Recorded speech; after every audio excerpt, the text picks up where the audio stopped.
unique, and related to technology. Ma'am, what is an idea competition? It is a competition where you can submit your original technological idea that can either improve an existing or available machine or gadget or create a new one so that it can solve the day-to-day problems. What will happen after this? The selected 1 lakh students will prepare models or prototypes of their ideas or innovations which would be displayed at the district level exhibition. From these 1 lakh projects, best 10,000 innovative projects will be selected for the state level exhibition. From here, 1,000 projects will be selected for the national exhibition. At this stage, NIF will provide mentoring support to students for the development of prototypes in coordination with the reputed academic and technology institutions of the country. These prototypes would be displayed in the national level exhibition. Wow! But madam, how will our ideas be chosen? The ideas will be selected on the basis of their novelty, uniqueness, social utility, and environmental sustainability. Whether or not they have any advantage over existing technologies will also be considered. This is great, teacher. Please tell us how many prototypes will be selected at the national level. Ritu, 60 best prototypes or innovations will be selected at the national level. These will be displayed during the Festival of Innovation at the Rashtrapati Bhavan in New Delhi. Wow! So, who all are ready? Yay! That's great! To participate in the Inspire Awards Manak, log on to www.inspireawards-dst.gov.in. For more information, log on to www.nif.org.in/inspire-awards.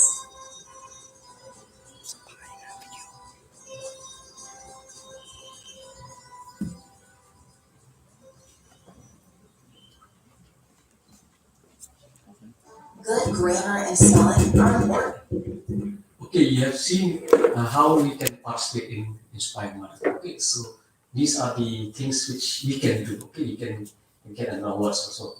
Right now we'll break for refreshment. Okay, then we'll gather here after 15 minutes. Okay, the tea is ready outside. Okay, you can go ahead. Masih ada tuh muncul itu sama belakangnya yang satu enggak.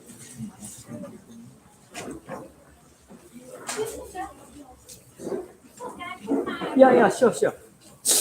If you have ideas, you can give us feedback so there's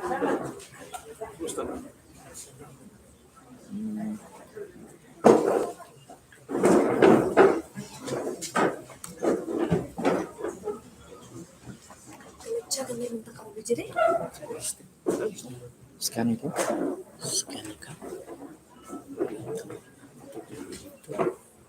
Oh, subit bobe ng tayo, nandiyan sa ko ng loud na kan. Mas.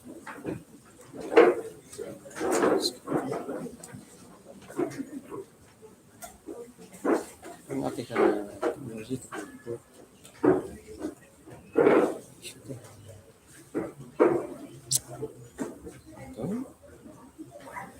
Bukan. Cancel. Yang settings. Link device. Link device. Scan itu, link.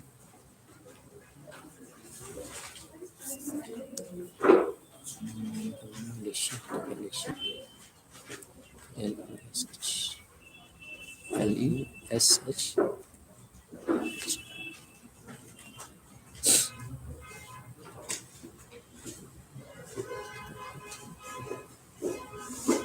Like ini satu.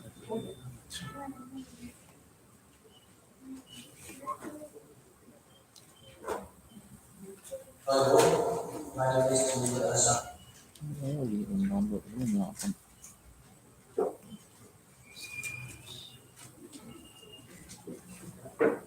akan play benangnya sebenarnya itu. Betul.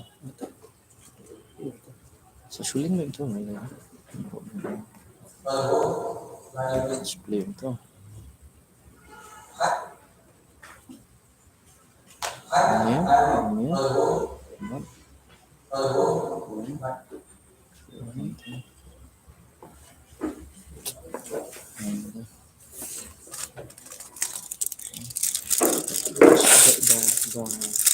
Short itu. Bukan ya? Ini.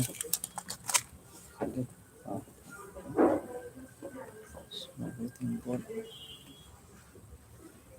Back with foldability belt.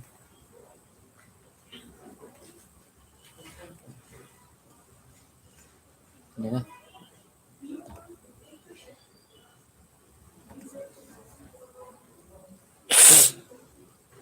Maling tu boleh nak download.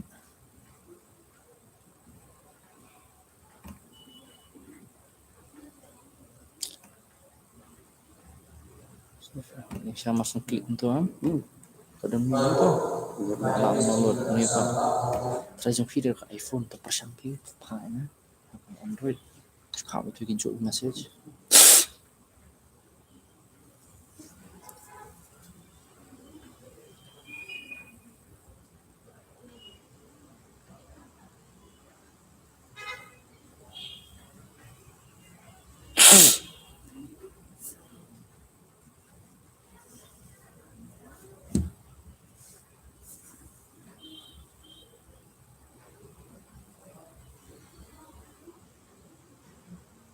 Kalian boleh nanti semua. The keyboard lihat ni. Ya. The keyboard Jempol. kita participate ni kan. Ganti. Ani lain-lain ni ajarang tanya. Kan. Mampu tuli ka first dari lain ni tu. Itu sih sebentar. Mana sih 2 minutes. Ya. Mau. Nanti video keempat ni. Jadi video sini. Ini dengan Pak itu. Oh.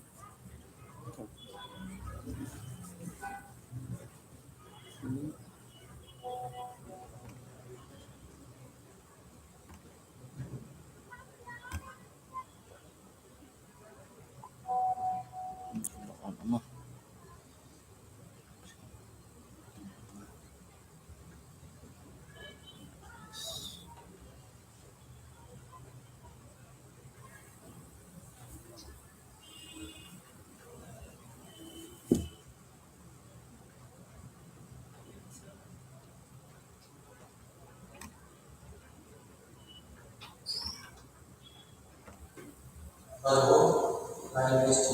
Kaya dengar tapi boleh kan download.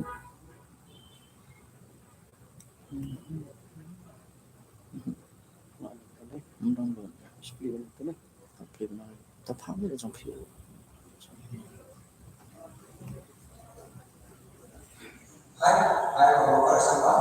Tali lah tetap. Minta. Minta mana baru ni?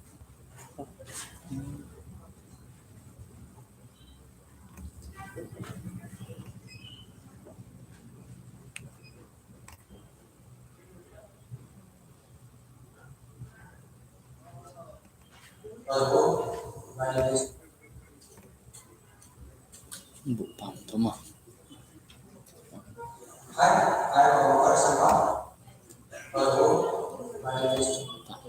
Yang tu. Set up semua kami mah. Dan kita kini center semua.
Oi. Takan penuat min sila kowe. Penuat min nak kita kowe. Ambuk nak kuntu. Ni pedang ban. Hot.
Làm gì là stay lại gì?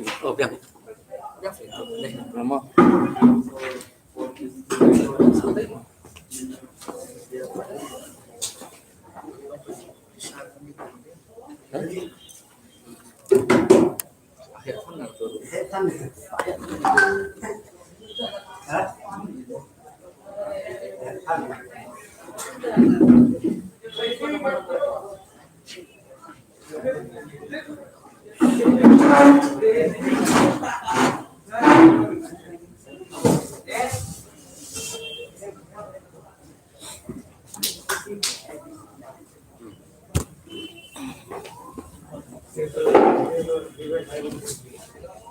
Ambil lima.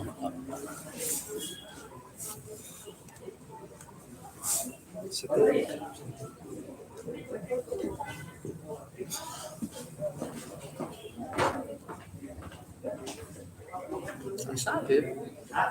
Ambil ni.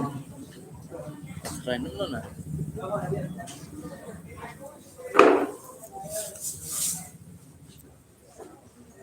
Hah? Penuh kan? Syarahnya.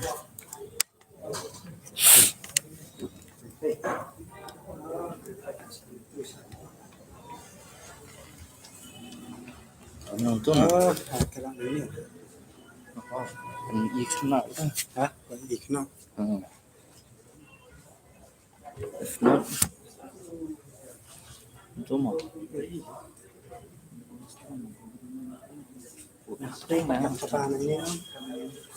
câu với bạn không còn pick up lên cái sóng yeah streaming Yesterday, 7 will gone here. Falling. You cannot afford. Dulu jom. Ini ka. Asyik hati sa lima. Katu fidan kali itu nama apa film lampak dalam berin. okay Asyik hati nak tang sa biang kan. biang biang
Do you ever feel like you're being watched? The browser you're using is allowing your behavior to be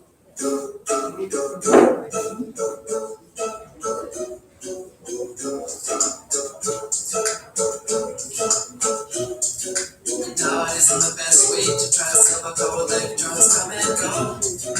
They have the states of a battlefield of balls and equations that you write from. Surely we're part of the whole equation will just lead and succeed when it expands. Now we let go of the comment and it with the photon and watch them start to dance inside of it. It's like go proton. I feel your gut, central potential, deep down pulling on me, but I'm not pulling it deep. No elaborate concern. See you, electrons move to the right, slow down your pace and put that orbit on me. Come on now, follow my lead. Come on now, follow my lead. Orbitals take the shape they do. The stable states in the quantum rules. And when one approaches to, they combine in the bonding. This hydrogen as a rule. It's from nature as a shoe. Energy configuring the molecule. Diatomic bonding. Oh, I, oh, I, oh, I, oh, I. Diatomic bonding. Oh, I, oh, I, oh, I, oh, I. Diatomic bonding. Oh, I, oh, I, oh, I, oh, I. Diatomic bonding. Energy configuring the molecule. When orbitals take the shape they do, there's been no give or lift between one up and down in the ground state. It doesn't leave quadruple degeneracy. The seven shell can be filled up with eight. The higher angle of dark spread over beautiful flowers and middle pebbles they come into play. One gives a cover with 6C, say not to pixie, but we're gonna make something today. I do it inside cool atoms, I feel your job. Got my electrons plugged out, pulling on me. Come on now, settle around me. All hybridized USB, say oh. Carbon inside touch, spread out 109.47 degrees. Come on now, follow our lead. Come on now, follow our lead. Molecules take the shape they do. Combining states of the quantum rules. And when a shell goes at speed too, it's going right up a bonding. And that's why they stay purview. It's better in the molecule. And they generate the orbit too. Aromatic bonding. Oh, I, oh, I, oh, I, oh, I. Aromatic bonding. Oh, I, oh, I, oh, I, oh, I.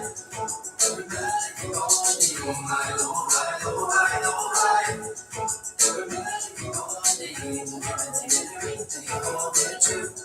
Orbitals take the shape they do. Come on with me, baby, come on. Come on with me, baby, come on. Come on with me, baby, come on. Come on with me, baby, come on. Come on with me, baby, come on. Come on with me, baby, come on. Come on with me, baby, come on. Come on with me, baby, come on. Polymers take the shape they do. Combining base of residues. The purities and the CGU. The hydrogen bonding. Peptides make a chain and group. Infinitely sheets and cool screws. Secondary stay cold and good. They're all over your body. Baby, come on. They're all over your body. Baby, come on. They're all over your body.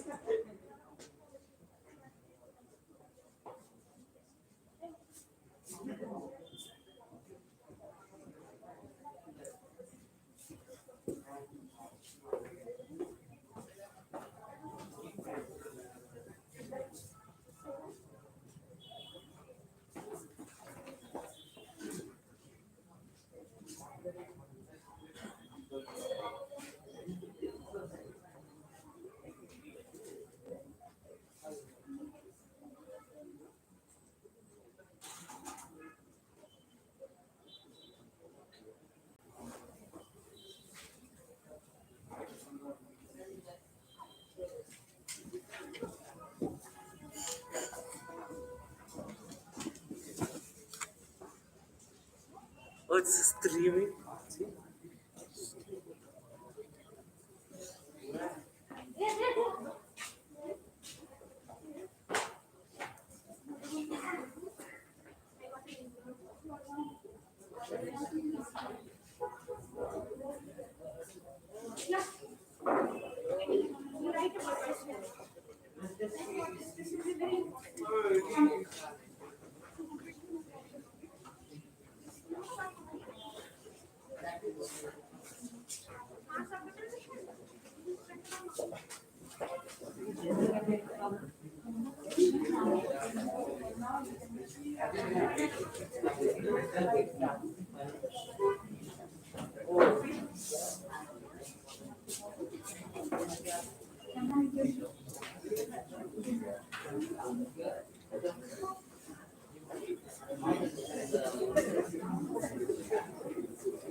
Here's one so contain.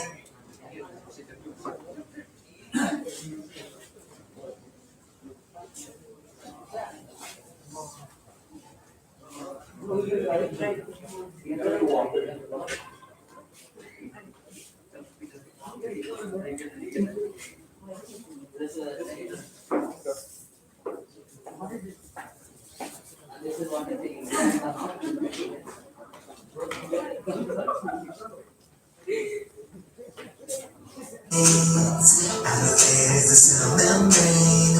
It controls what goes in and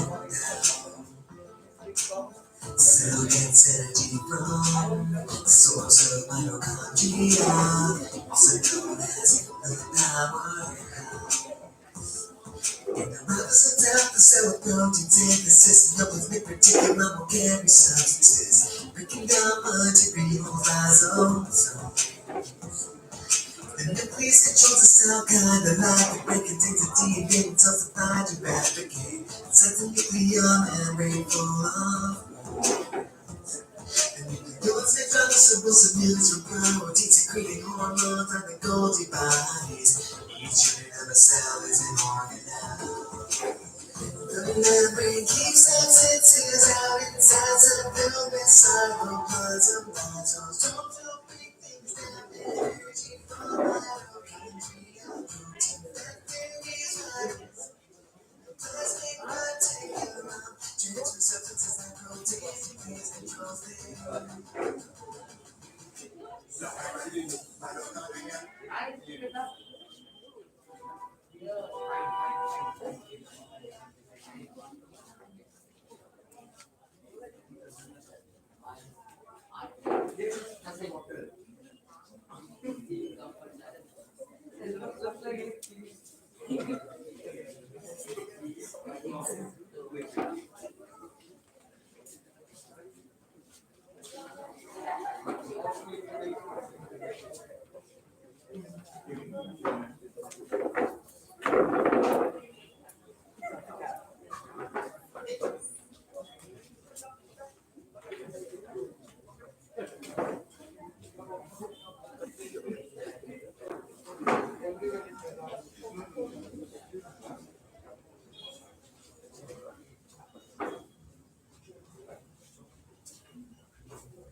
Known as Missile Man of India, Dr. APJ Abdul Kalam's whole life journey is an inspiration for one and all.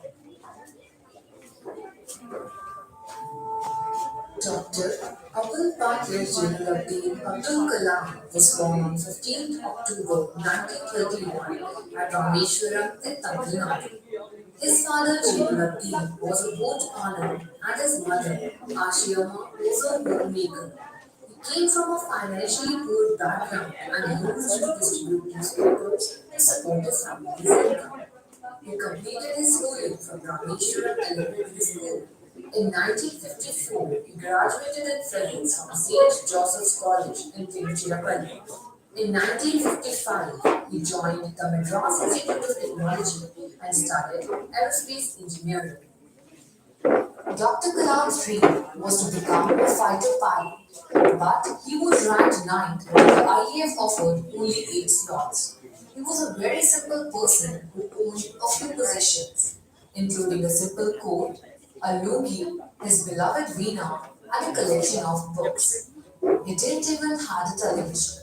He was a kind-hearted man with no show or flying. His love for children was always evident.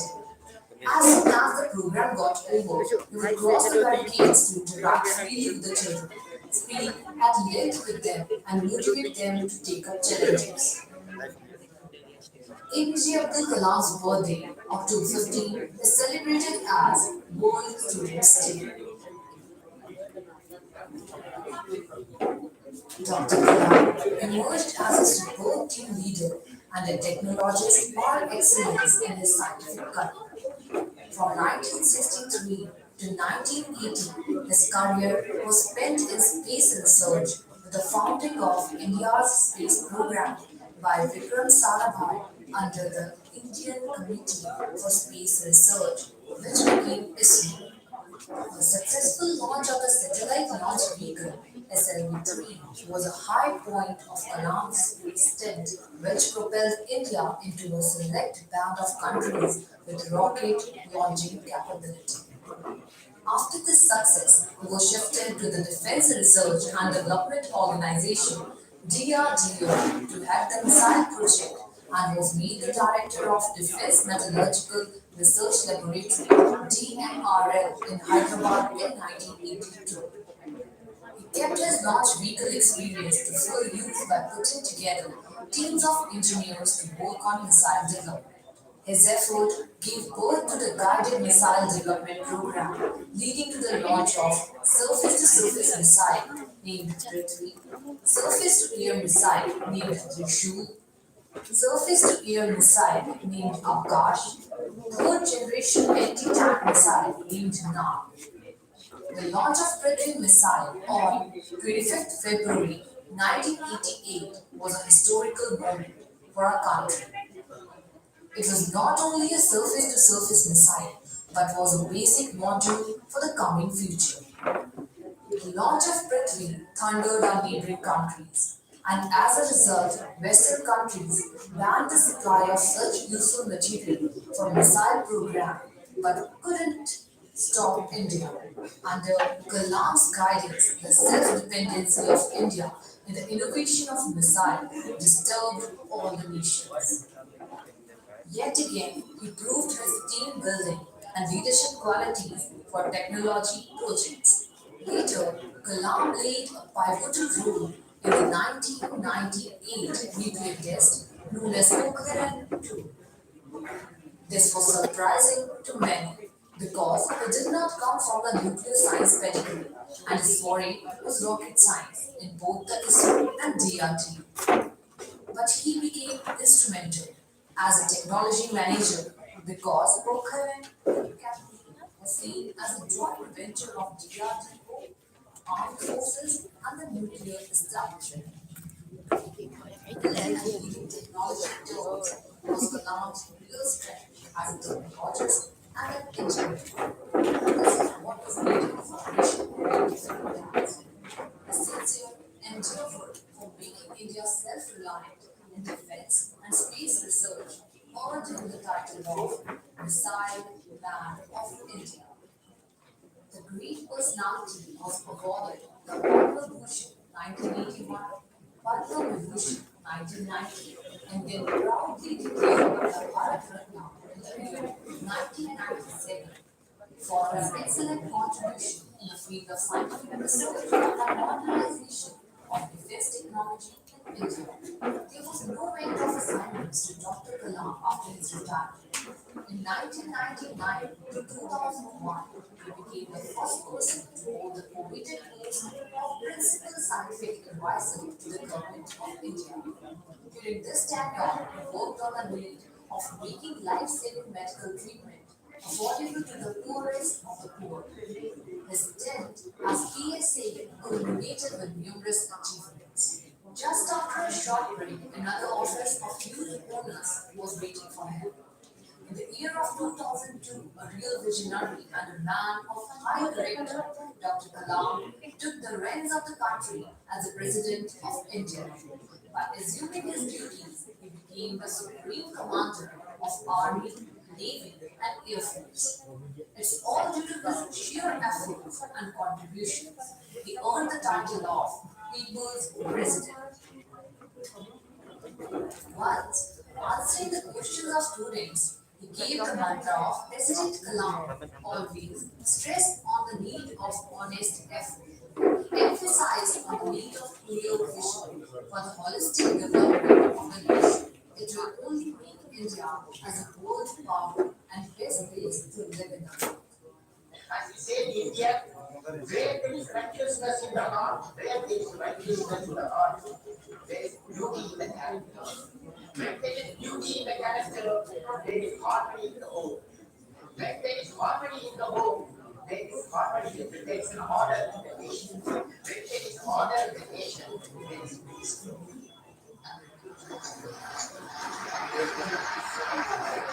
Dr. Kalam, a human being from the heart and soul. As the President of India, he visited the right-hit areas of Gujarat and tried to give a healing touch to the country. Not only this, he also met with the ruined families of the Bal gas tragedy. As a president, he broke the myth that the top office is powerless and the incumbent is just a rubber stamp. During his tenure, he refused to approve Office of Profitability. In this bill, Union government tried to exempt some of the parliamentarians who were the incumbent of executive positions. Dr. Kalam was against the pick and choose policy of the government and suggested to make the exemption list in the bill more purposeful. President Kalam was against death sentence. He reports back about 50 cases for the reconsideration in a lecture delivered at Hyderabad National Police Academy in 2005. He asked, why only the people of poor background were on the death row? The only mercy plea that Dr. Kalam rejected was from Dhananjay Chatterjee, a lift operator. Dhananjay was convicted, rape, and killing young girl in Kolkata in 2004. People's President when elected to Rashtrapati Bhavan on 25th July 2007. But this was not the end of his mercy. He perpetually worked to make India a world power. To achieve this goal, Dr. Kalam adopted teaching. As a visiting professor to IIMs, IITs, and several reputed institutions, he started mentoring young generation to fulfill his mission. He also served as the chancellor of the Indian Institute of Space Science and Technology. Managers do not declare a holiday. Instead, work days. These were Dr. Kalam's found works and hold true especially today. It was during his lectures at the Indian Institute of Management in Shillong on 27 July 2015 that he suddenly collapsed and declared dead due to massive cardiac arrest. Dr. Kalam has been an avid writer and has been an author of many books.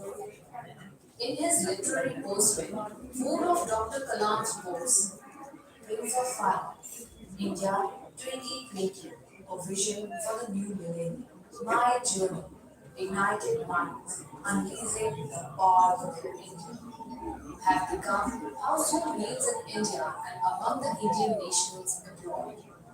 These books have been translated in many Indian languages. His journey started from Rameshwaram and reached Rashtrapati Bhavan with an aim and which continues till he took his last breath. Today, Dr. Kalam is not with us, but his teachings are leading us to achieve new milestones in the realm of science, technology, and all vital fields of life.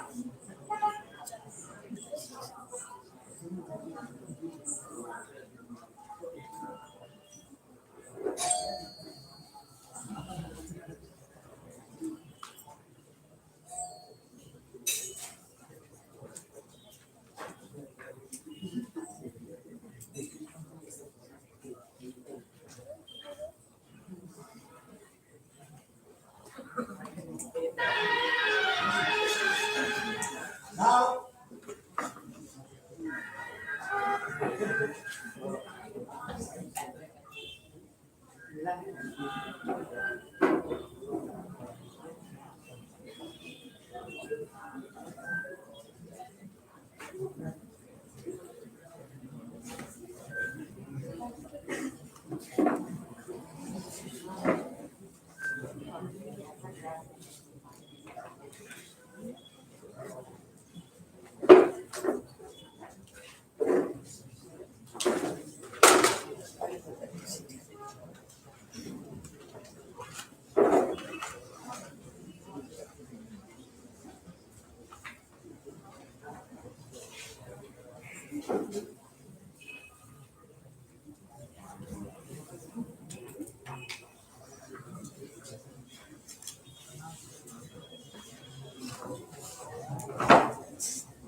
I would request from the backside if you can come and fill out the front row, please.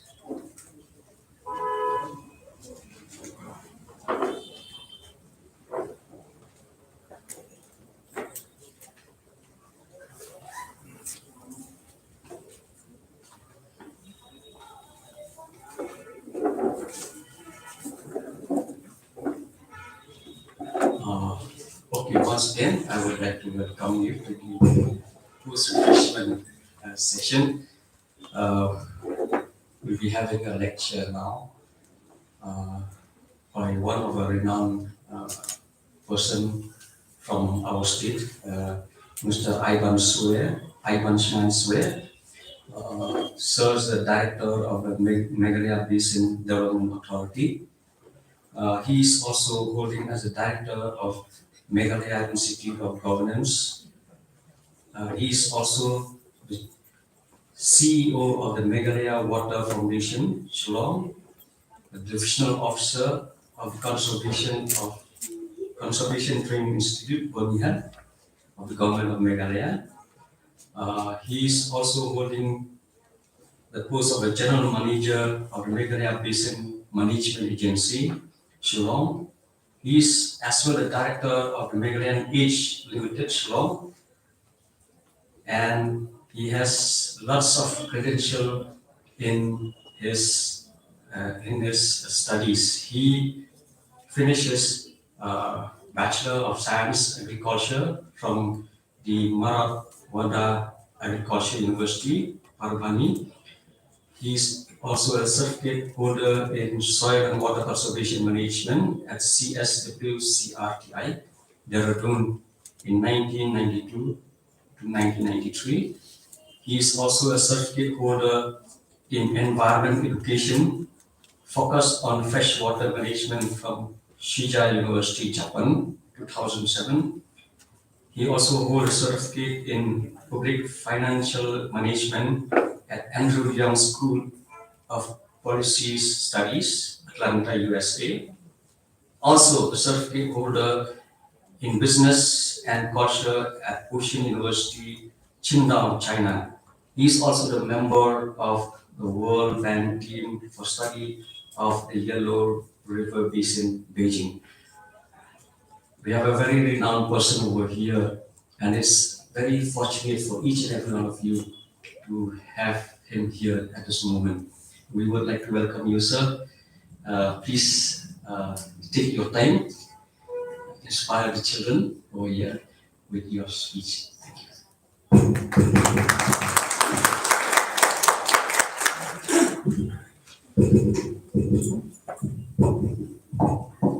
Very good morning. Today is a great day because even the sun has agreed with us. Right? So he's been very generous in mentioning all those unnecessary introductions. But once upon a time, I was just like you, sitting in this hall, listening to some great people who had come to inspire us. It's not every day that we get a chance to listen to people. It's not every day that people spare their time to come and sit and chat. But it is very important that we all communicate with each other. I was not a good speaker when I was in school. I could hardly open my mouth. I was too shy. But over the years, you develop and you grow.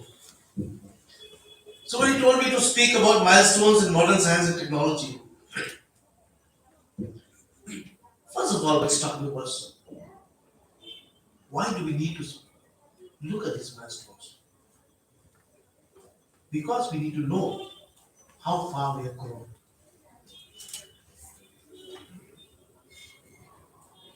But how has science actually helped us?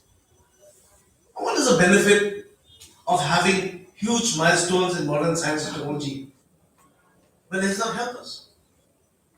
Now, if we look back at the numerous development in technology that has happened over the last many years, some have been beneficial for us, some have been totally destructive. Some are black technology and some are green technology. Okay. Before I talk about these technologies that has happened, let us look back first at our own state from where we came. We are a state with 22,000 square kilometers of land. Okay. Totally landlocked. Our only source of water is rain. We get about 63 billion cubic meters of rainfall in a year. You know how much water is that? Can you imagine? Can't imagine. See this bottle? How much does this bottle cost? Huh? 10 rupees. If I fill that water in these bottles, that's for 10 rupees. In the whole state, I'll be walking this deep in 100 rupee notes. This deep, or even more. 100 rupee notes. The whole state, I'm just walking on 100 rupee notes because I fill all that water in this bottle and I'm selling it. But where is that money? Where is that water? It's not there.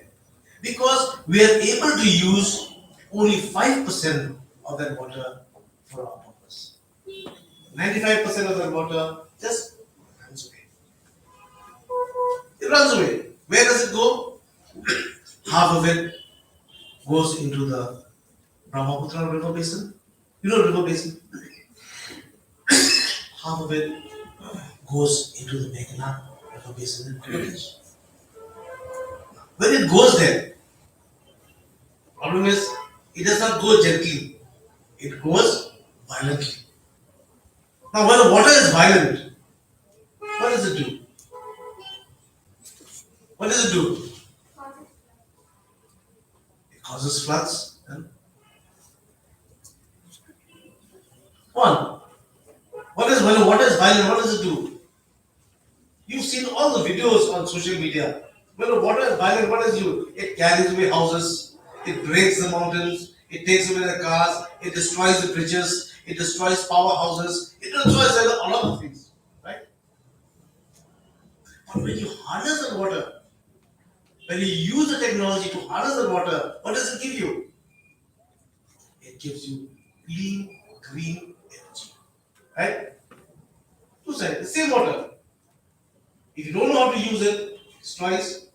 If you know how to use it, it builds. Right? Now, similarly, in science, same thing. How do you use the science? How do you use the technology that's available? To build or to destroy? Okay. Now, in our state, We have a large population of young people like you, right? Huge population. Some are fortunate to have got an opportunity to study in good schools. Some have not been able to even see the inside of a schoolroom. Some go to school after finishing their morning jobs. Others just spend their time studying. Nothing is nothing is same in this world. Everything is different for everybody. All of you have got a different vision of what you want to do when you grow up. Some of you are avid science students. Some of you hate science. Okay? Some love only the humanities. Some think humanities is everything. Some think that without science. Personally,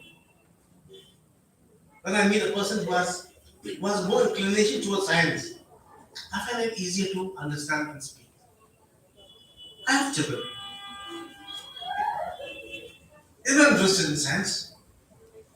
They're interested in humanities, they're interested in arts, they're interested in management, but not science. So we have a tough time trying to communicate with them because I am very deeply imbibed in the scientific culture. I analyze what things will happen. I can predict what things will happen here because I've calculated this will happen. But they don't understand that. They have their own way of thinking, which over the years I've learned to respect. I've learned to respect. Because there is another point of view. They will use science, but for a different aspect which I cannot understand. Exactly. Now, as we grow, more and more of our young people are being unemployed. Right? Unemployment is rampant in the state. Unemployment is growing in the country, as well as unemployment is growing across the globe. Why? It's growing because we have not been able to adapt ourselves to the changing scientific environment. Now, over the years, if you can go through this presentation, please. Next slide. When this satellite was launched, I'm sure many of you know this. It brought in a lot of hope for the country. We have our own satellite. It stayed on for many years. It stayed and it brought in a lot of benefits. What I don't want to tell you, and what I want you to note down, whatever I see here, this is slide number 1. Whatever I want you to note down is this invention, this landmark in our country, what were the benefits that it brought to us? Did it make our lives easier? Now, every family, we were poor. See, 20, 30 years ago, we all came from some line or somewhere where our parents were farmers. Okay? Where our parents were producers. That's it. Where our parents were producers. But as we got educated, we stopped being producers.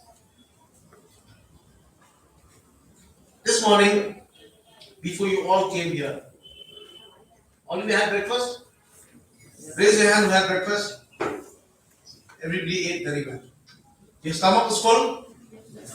Where did that food come from? How much of that food came from our own state? Name one food that came from our own state that we ate this morning. You sure? You sure the rice you ate came from our state, or the rice you ate came from Andhra Pradesh, or it came from UP or from some other state? Jackfruit came from our state. Did we eat jackfruit in the morning? This is not a jackfruit season, but he got jackfruit.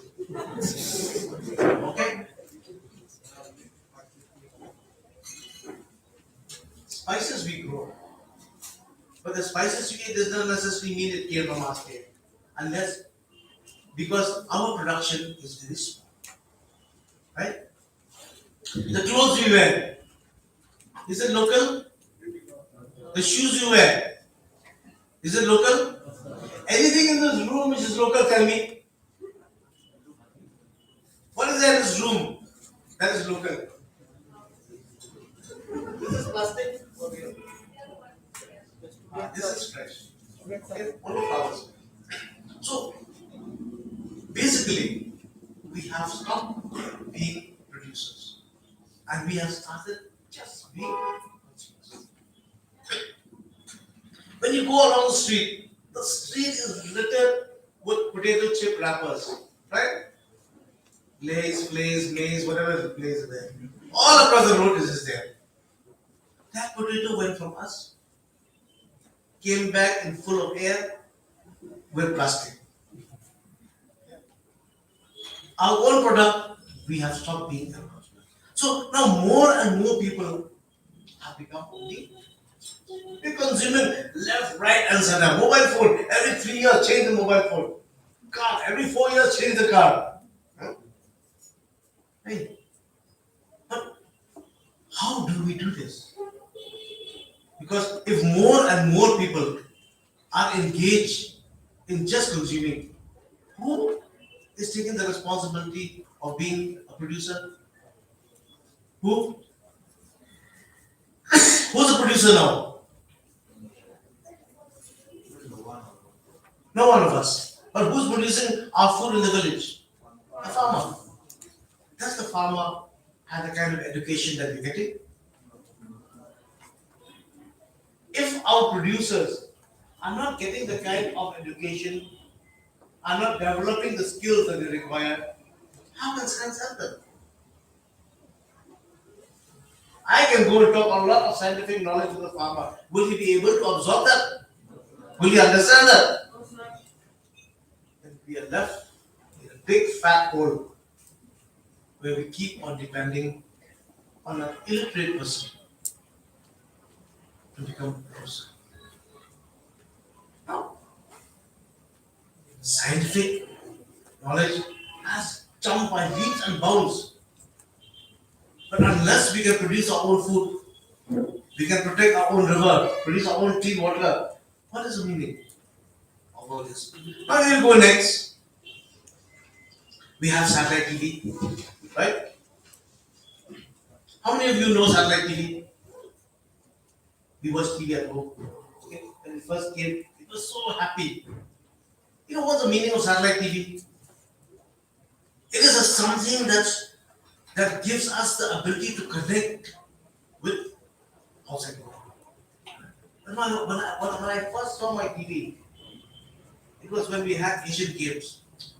My goodness, I could actually see people running on TV. I never seen that before.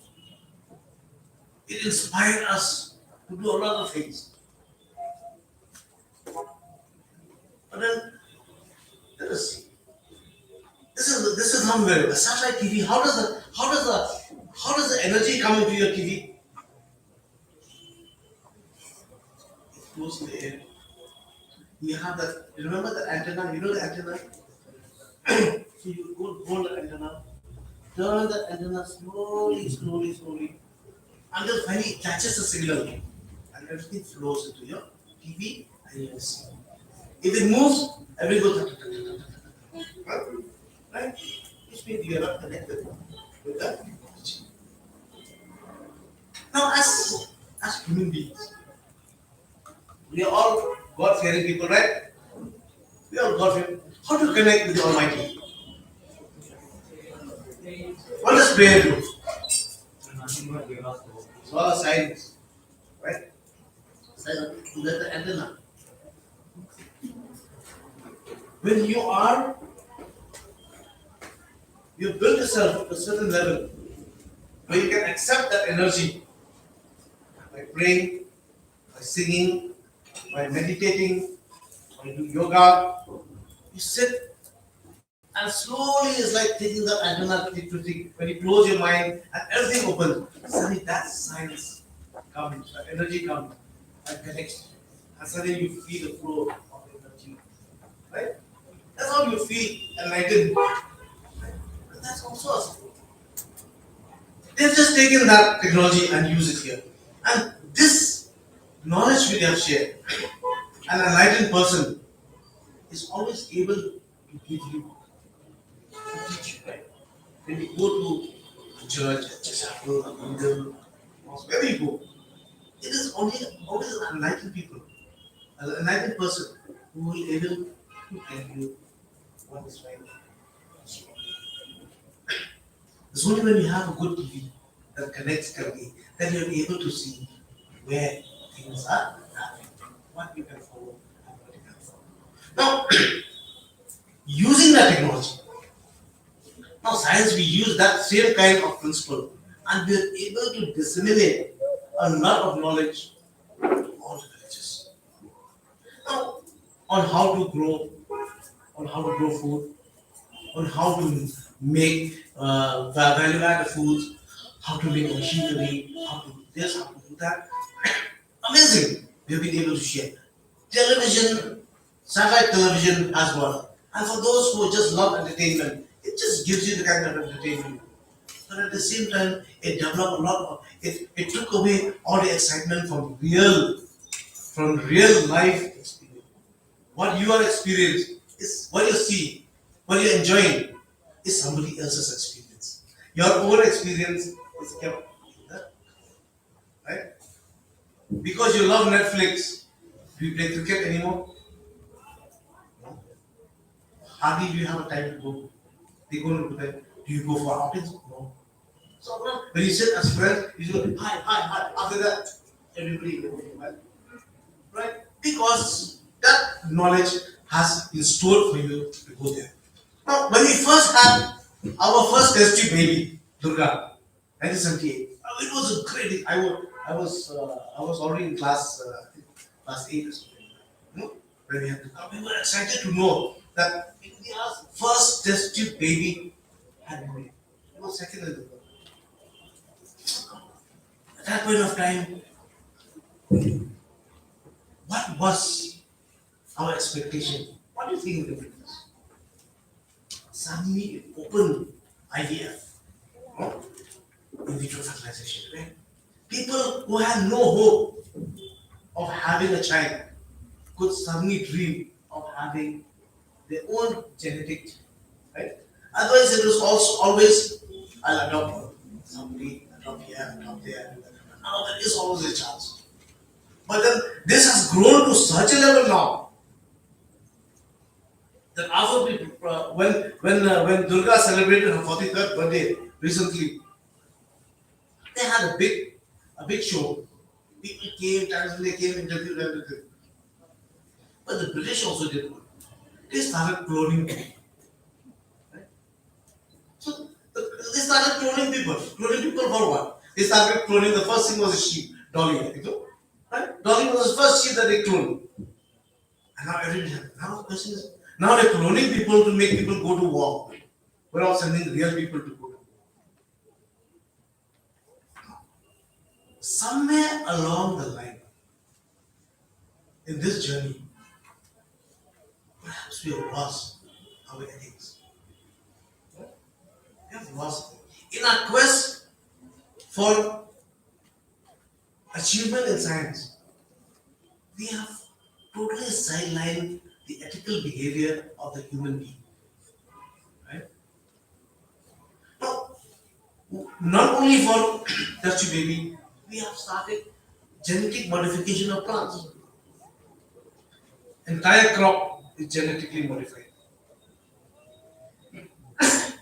People are saying the increase in certain diseases or sickness is due to the genetic interference that we have done with various living things.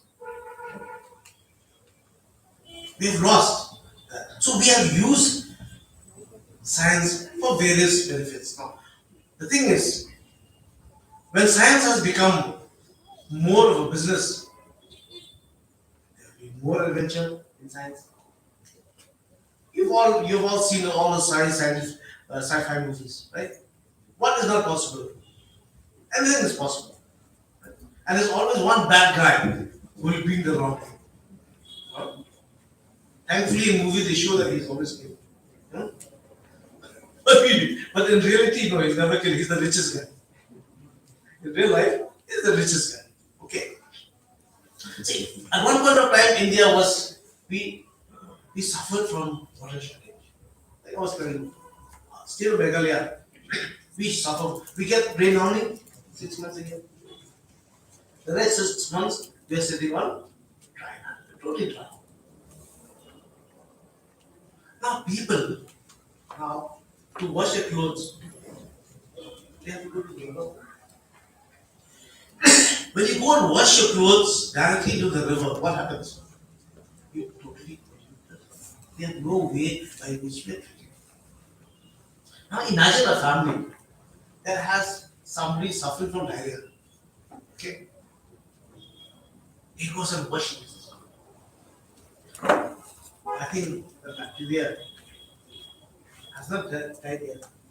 It's still active alive, and it gets fresh water. So it swims up and down the river. And another family just takes that water to go into it. We don't have a system. I don't see the bacteria running around. No, I don't see. I just drink it in good faith. What happened? I spread. I spread that sickness.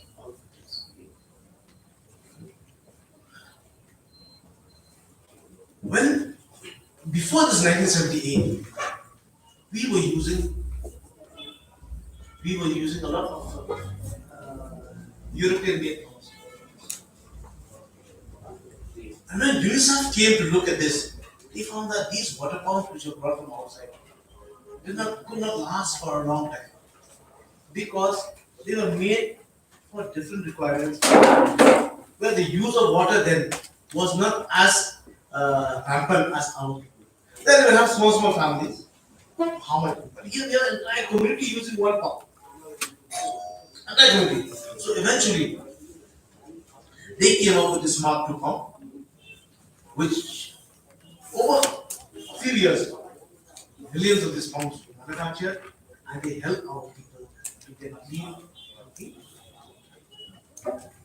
Imagine if these pumps were not there, and people still have to go and collect water from those, from the tanks, collect water from the streams, collect water from the drain. We see that all across the country. Right? So if this pump was not there, imagine the kind of diseases, the kind of sickness that would have taken across the country. It is a small invention, but this technology which was introduced to the country helped prevent a lot of pandemic, a lot of diseases from spreading. Yeah? And this Mark II pump was mentioned here. It was based on a Sholapur pump designed by a self-taught Indian mechanic. Designed by a self-taught Indian mechanic. Now, just for discussion, how do you think that is possible? How can a self-taught Indian mechanic be able to develop something that could change the world? Just nothing's right, nothing's wrong. Just tell me. How do you think? The other? Yeah. So he has a will to live, everything is possible. He has that bent of mind. Yeah. By researching from books, he self-taught, as we said, he read books somewhere.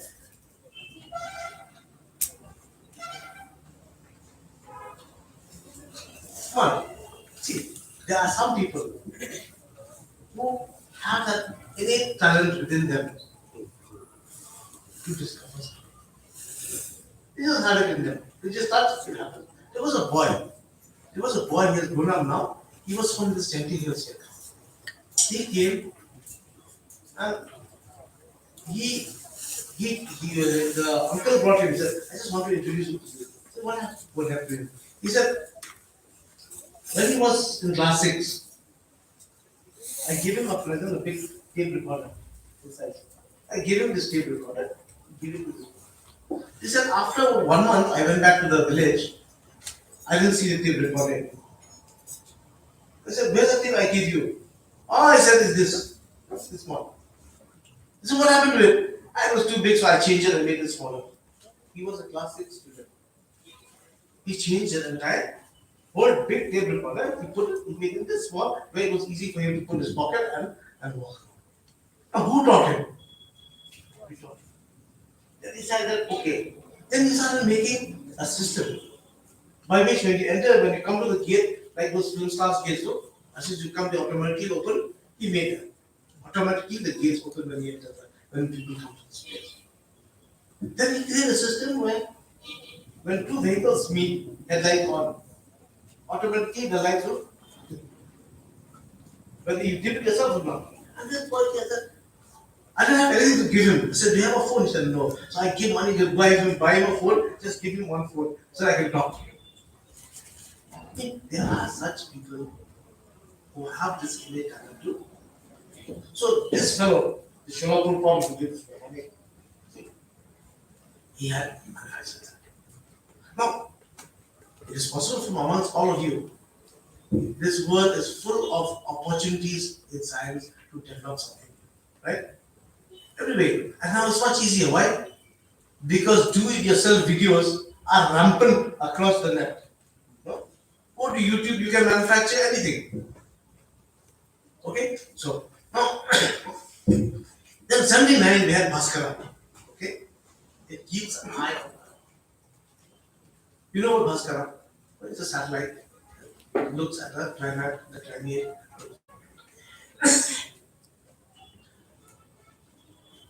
These, you know what is remote sensing? You all know what is remote sensing? Where I am standing now, my people in office know where I am. Okay, not that they have a chip in me, but because my mobile tells them where I am. Okay. With remote sensing, I'm able to understand the problems that is being faced across the globe. Okay. It tells us how much, where your water bodies are. It tells us how much forested area is there. It tells us over the last many years whether there has been a decrease or increase in the forested areas. But these are knowledge which we take high advantage of. And government over the years has developed it to such a level by sending more and more advanced satellites who now have a resolution of just few centimeters. 5 centimeter resolution imagery systems today. So if I put this water bottle there in the open, the satellite will be able to see that I don't swear I've thrown a water bottle into the ground. Yeah. It is available now. Of course, it comes at a price. But it is available for very minute planning and yeah. When was mentioning when I had gone to China, look at the Yellow River Basin. Okay. It was a huge river. Okay. Now, this is something like that. In that Yellow River Basin, there was a scientist. He kept all the data of the river for more than 600 years data, yes. More than 600 data, 600 years data of the river, how it flows. And they made a model of the river, keep changing it. And when you put water, it shows exactly how the water will flow. Now you may wonder, what I do with 600 years of data? How do I get 600 years of data? He says, these data were collected by his father, his grandfather, his great grandfather, and from his whole family up to many generations back, they all work in the same place. So, which means that the data which was collected by generation 10, X before is still valued by this person who is present. We don't have that in our country because our children do not follow the footsteps of our father. And if somebody comes and takes over the work of a scientist who is not a clone or is not a family member of that scientist, he will not give that much importance to the data that is collected by the previous person. In fact, he will try to break their data and say that this is wrong. But that system of theirs, so technology there plays a very because nothing can develop without data. The key to any invention is having the right information, and that information of 600 years. Now we are living in an age where it is so simple. I take my phone, open my satellite picture is on. I want to visit my friend's house. Where are you? Yes, I don't know where your place is. Can you drop me a pin? So he drops me a pin, he sends me the pin, and the pin takes me to his house. Right? You all do that. See how easy it is. We didn't have to go through huge reinventions to find out where I'm supposed to go. So Bhaskara was one of the initial steps taken by the country because our forefathers in this line they could see the potential by VIGYAN. Now India is one of the most prominent countries who's leading in the field of remote sensing and technology. In fact, our technology is being shaped. So when we finally sent our man to space, Mr. Rakesh Sharma, well, we were glued to the TV, satellite TV. He came to that and we were just glued to the TV. Why? Because India could send a man to space. How he went, how he was selected is something that you should go back in the annals of history and I remember one quote in the India Today magazine. At that time, our former Prime Minister, Mr. Rajiv Gandhi, was there. And they said that he was going to be made the man of the year. Suddenly, Rakesh Sharma came out of space and he was made the man of the year. He's a simple boy, just like you. Very scientific, very scientifically interested and working. So, during his return, they were provided the highest gallantry award, the Ashoka Chakra. That is the kind of recognition that people in the field of science and technology have got that time. Now, when finally the Abdul Kalam came up with Agni, the firing weapon, that was when India was propelled as one of the countries that have reached that exclusive level where we had the ability to arm ourselves with a nuclear weapon. And who was he? A simple man, very humble. When I met him in IIM Shillong, and I had given him one book, one coffee table book which I prepared, got a chance to meet him.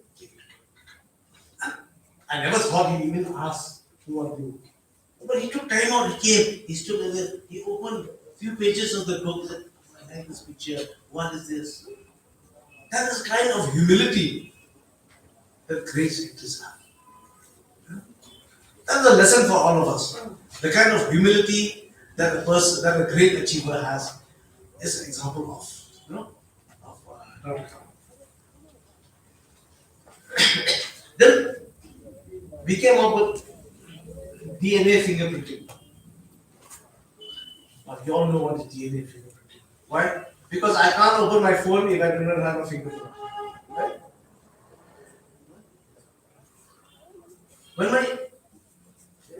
When we first look at fingerprinting, we used to think that a person who had to use his LTI, left thumb impression, was only meant for illiterate people. When we make payment to people who couldn't sign, what did he do? They put a hand in the seal and the stamp and put it on the paper to show that somebody will write LTI of so and so and so. So he is an illiterate person.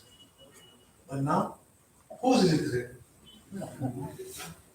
I can't open my phone if I don't put my thumb. Who's illiterate? So where has science, where has the growth of science taken us? The growth of science has taken us a full circle. No, the circle has just gone this way. Whether the circle will go the other way now, we don't know. But science has taken us to such a level where there is no, you cannot see what's going to happen. So when this supercomputer began, it was a huge thing. Now where is computer? People are putting a chip into the skin here. Right? So when they can speak to the phone directly here, put the arm here and speak. Touch this, you can pay. Put it so anywhere, pay money, you can just do that. Okay. Now this huge supercomputer, which is this size, I think if I stand there, I'll be only 1/3 of that. Right? But now that whole 1/3 has gone into this space here, between my thumb and my finger. I can sit very comfortably here. So this is the kind of scientific growth that we have had. Now in 1998, when we did the Pokhran, when we built this, when we start showing our nuclear muscle. How many of you were born at 1998? Not yet. No? Except for the teachers. No? So we were sitting there and watching this satellite TV. Okay? Wanted to see what's happening. And we could not see anybody. It was our Prime Minister was there, Kalam was there, but they were all dressed in army fatigues. They went there to test this out. And the world was alarmed when they knew that India could produce this, this kind of series of 5 nuclear weapons. Now, we've all heard of nuclear bombs, and we all have a very negative impression that a nuclear blast is something that is going to destroy our capacity. Which is true. Just like our boiling running water, it has the capacity to destroy. It also has the capacity to build. Right? These inventions here also, they have both the capacity. Under a controlled condition, they can produce us the energy which we are using. We are burning coal, we are burning all kinds of fossil fuels to produce energy. This small little piece of energy can produce us the same. Alright? We get that kind of, that is the kind of help that these people can give us. Over the years, we have come up with a new fighter planes. We have been buying planes of other countries. Yeah, there's a catch here. There are many countries who declare themselves as very peaceful countries, but they are countries for manufacturing weapons.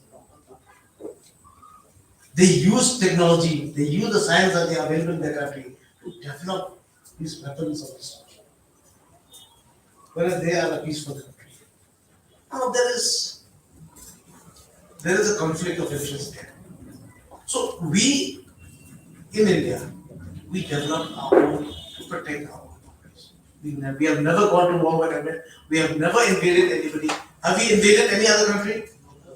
We have never invaded any country. Have we been invaded?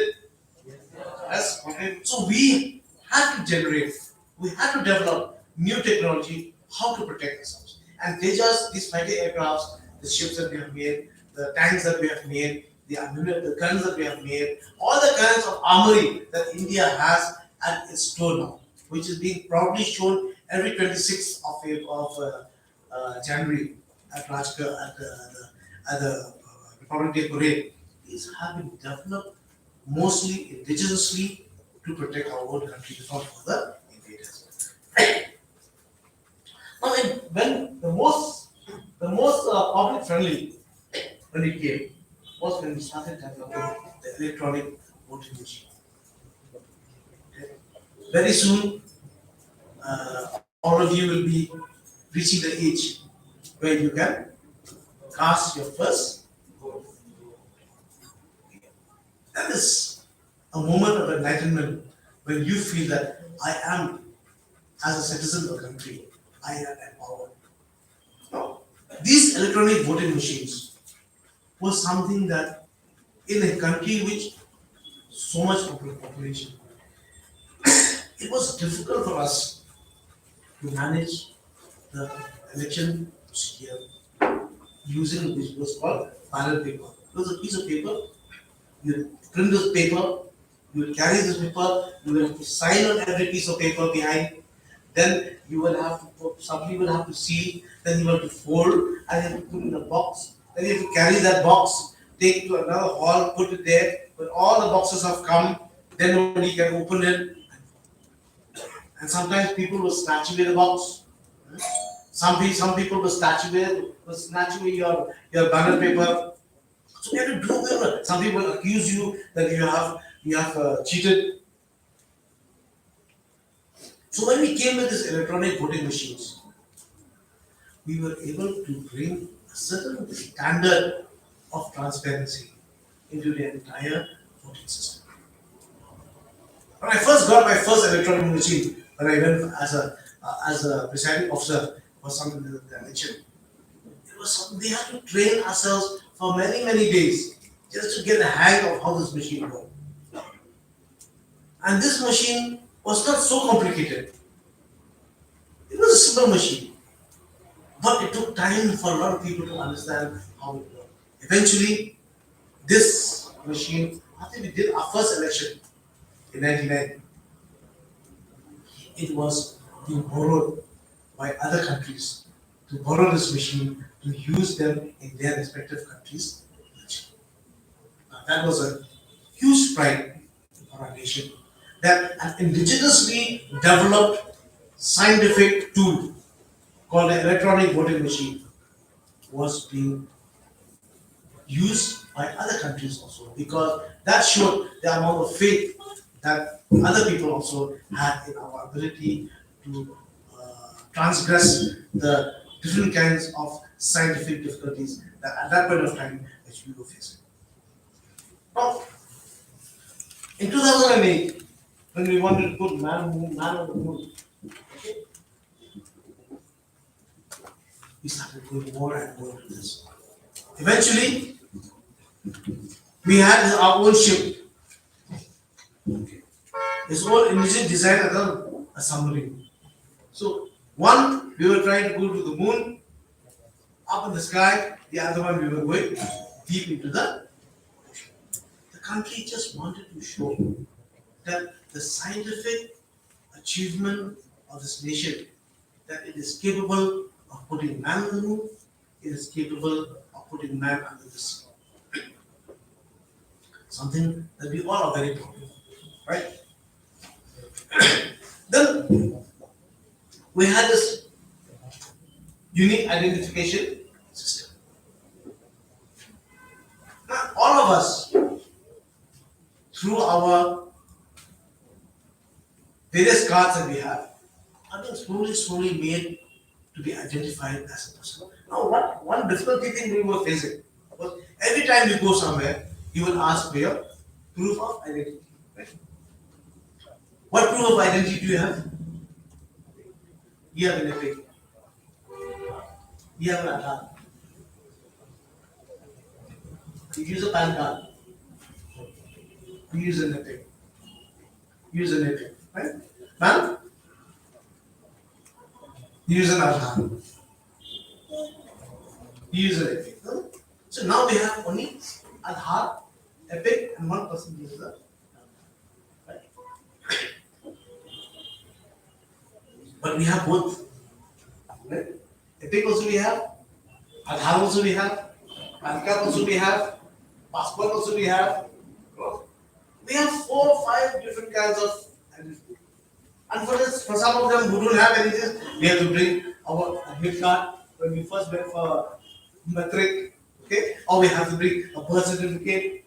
Okay? And for those that didn't go to school, they had to bring a certificate that was brought from the headman. Okay. So it put us in a lot of difficulty. How do we identify that person? So if that person wishes to migrate to a different state where he's getting better job opportunities, is it easy for him?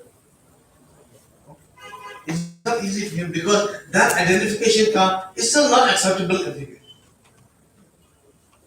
So we needed to have an identity which is universal, which is acceptable by everyone.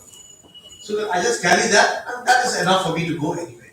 So when you're sitting in the airport, when you're sitting when you're applying for a job, when you go to the hospital, when you're applying for something, all you need to just show one number, and that tells everything.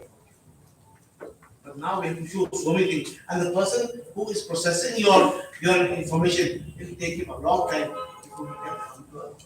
So setting this had led to reduction of a lot of wastage of resources. We reduce a lot of resources. So hopefully, all of us, one day we will need to use only one. Now we are using our mobile phone. Okay? With my mobile phone, I can have access to anything.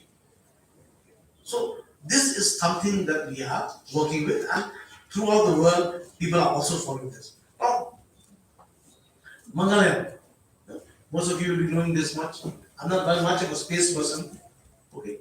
But one thing I've always wondered: we have spent huge millions in going to space, right? I just wonder, but a fraction of that amount that we spent in space, I would have been able to eradicate many diseases. Right? Huh? With the kind of money that we have invested in developing all those nuclear weapons, in developing poison, we would have been able to provide clean drinking water to every family in the country. So, when we look at all this technology and advancement, of course, it's nice to compete with the rest of the world.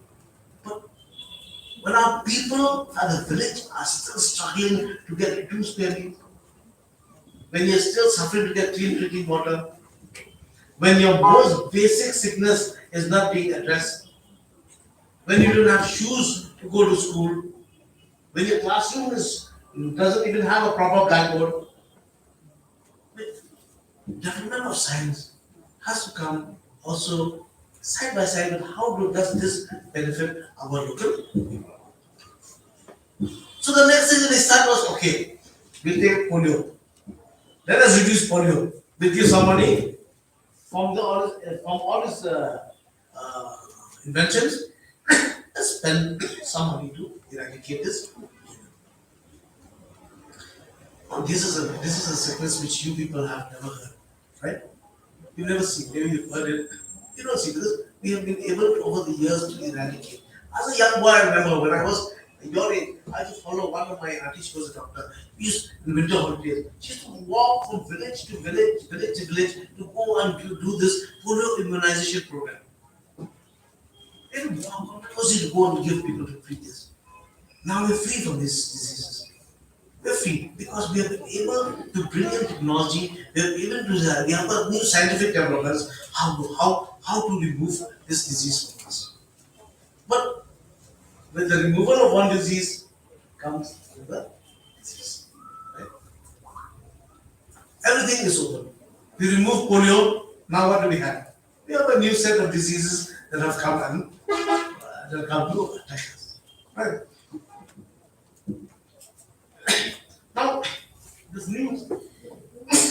this rocket, communication satellite, this is the one where when it finally came, which has allowed us to use our communication network that we have now.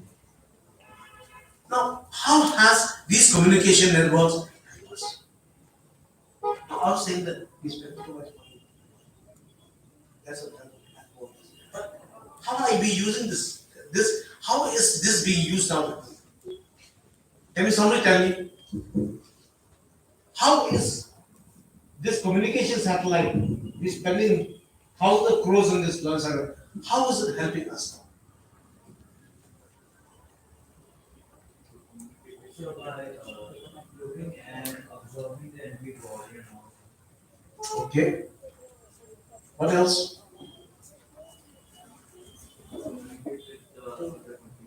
Communicate with other countries. Yes. Yeah. To connect with people and other to better the community. Can you remove? I can hear. To connect with people and become To connect with people. Yes. You know telecommunications, right? Now you can sit at home and still give your medical prescriptions to people across the country, right? Right? Because of the availability of this kind of satellite, now I can call a doctor anywhere and he will come and give me a prescription. Now you can talk to a doctor anywhere, he will give you for free. So this is the kind of benefit that we are reaping from these kinds of satellites. You know that medical world has gone on. Now I'm working on a project on which I'm bringing people to give them medical assistance wherever they are, all based on a phone call. You give a missed call, they will call you back and they will tell you, they'll ask you what's your problem, then they will send you the prescription, what medicines to take, and what is the diagnosis. This is happening because these satellites are providing us that kind of.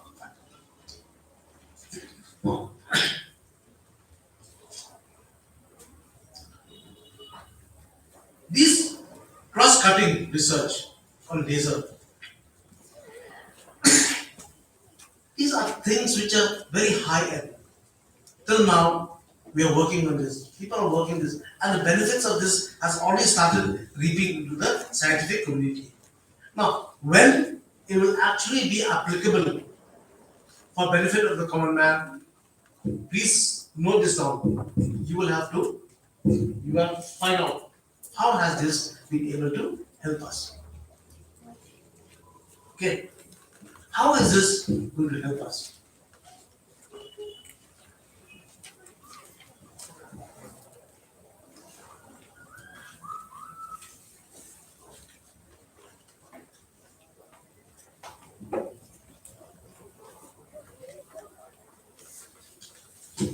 Now, let us go to the final stretch of what we discussed today. How has science transformed our lives? Do you think we've been transformed? Yes or no? Yes. Do you think the scientific growth has increased the standard of living of the people? Or would you like to go back to pre-scientific discovery? Once you've tasted, you don't want to go back. Can we do without mobile phones now? Can we do without our computers now? We just want a computer that is faster. We want a phone to have a longer battery life, bigger storage. We're not happy with 128 MB GB. We want 256. Somebody want 500. Somebody want 1 TB. Okay, and now there's an extra. We can an extra additional hard drive in the pocket so that we can put more. We can get additional battery. So we want a phone.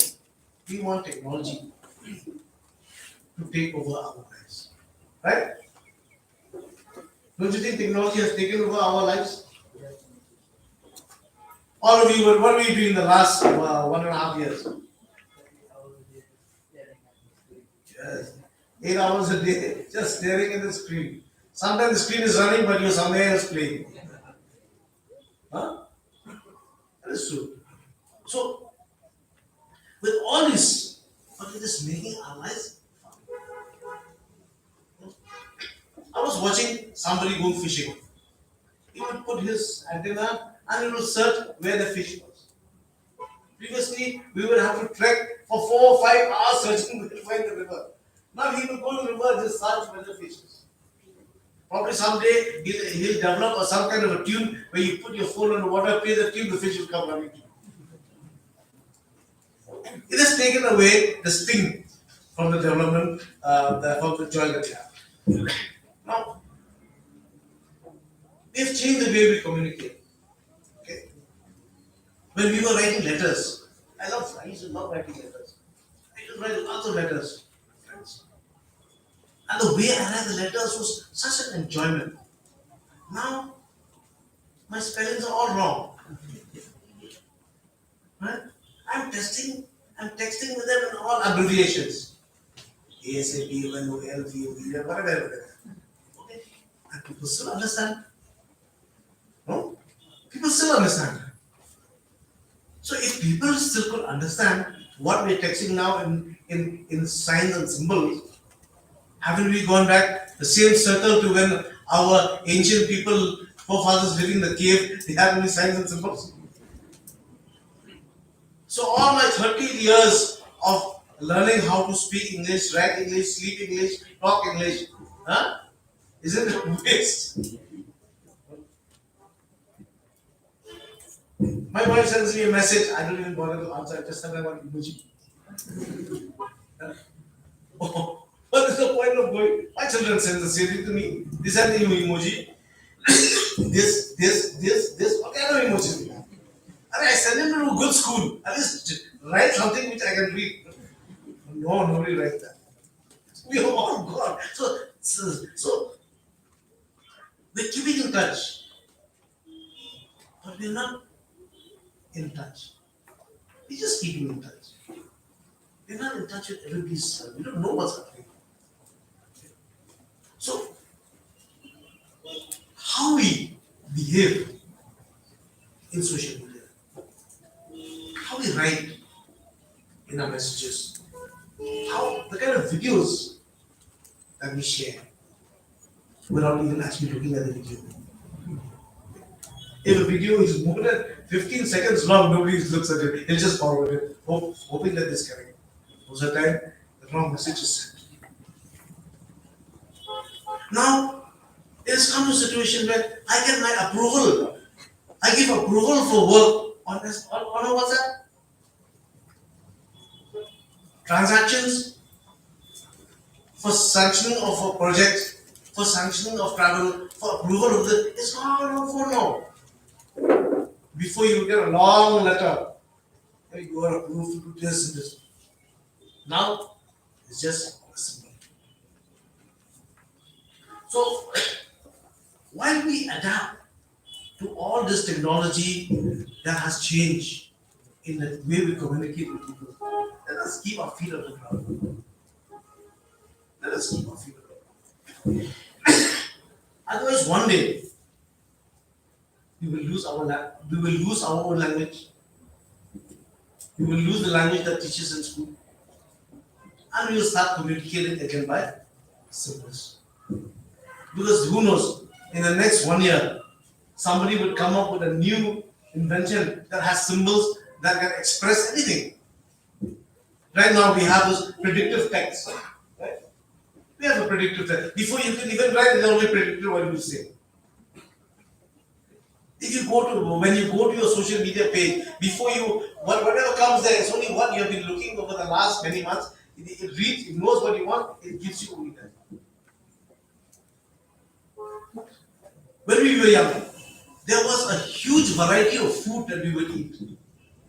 Number of grains were there, number of vegetables were there. Now what is there?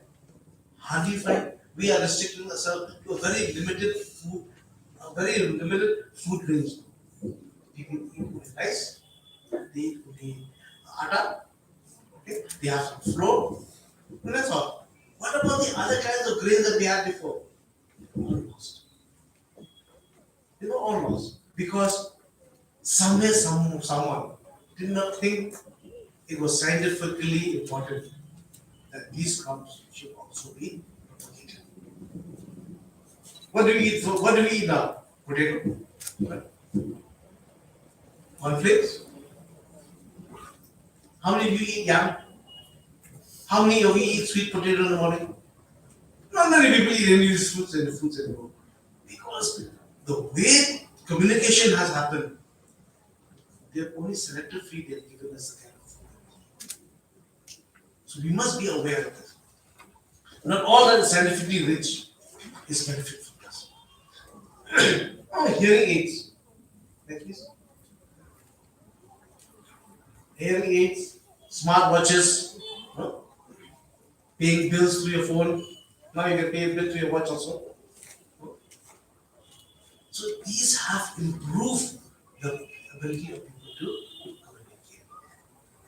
How many of you have seen the videos of those children who first put their hearing aids and they hear the mother calling, singing to them for the first time?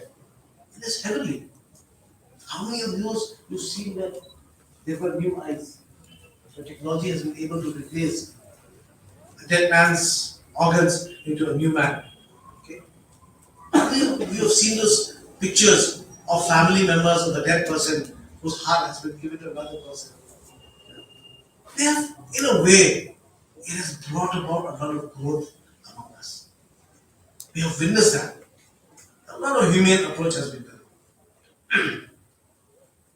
Now, sending money from here to your family members is not a tough job anymore. You can be as far as possible in this globe, but still very much connected because of technology. I can speak to my children on video call. I can talk to my boss somebody else video call. We can see. He wants to see the file. I can just turn the file over. He can see that what is written there. He can see the letters. We look at them. And it has helped to people who understand the benefits of science and technology.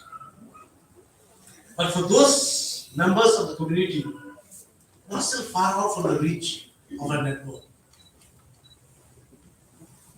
we may claim a lot. I was told the other day that in Meghalaya, only 30% of the people actually have connectivity. It was an eye opener. I thought 70%. No, 30% more people actually have. The rest are just still there and pick. Right? Just a phone. The rest don't have that. So how are we, as young people, people who are going to live the next 50 years in developing new technology, how are we going to be more inclusive in applying this technology that we are going to learn so that it benefits people also? Now, we have seen how it has changed. Before stream was what? What was stream? A river, right? Now what is stream now? When your flow, when your connectivity is uninterrupted and the movie flows, the video comes through, you've got live streaming. Right? Before you only stream and we're going to have a bath. Now live streaming means you have a, it changes the meaning of the word. Huh? We have books. They don't go anywhere. But we don't read a book. We read it on Kindle. Huh? We read a book on Kindle. Why? Because it is easier for me to carry. Where am I going to carry all those hard books? How many of you still read books apart from the school books? One few of you will read books. Huh? The rest is so easily available somewhere else. So, what will be the future of this? Where do you think? We have books, we have Kindle. What next?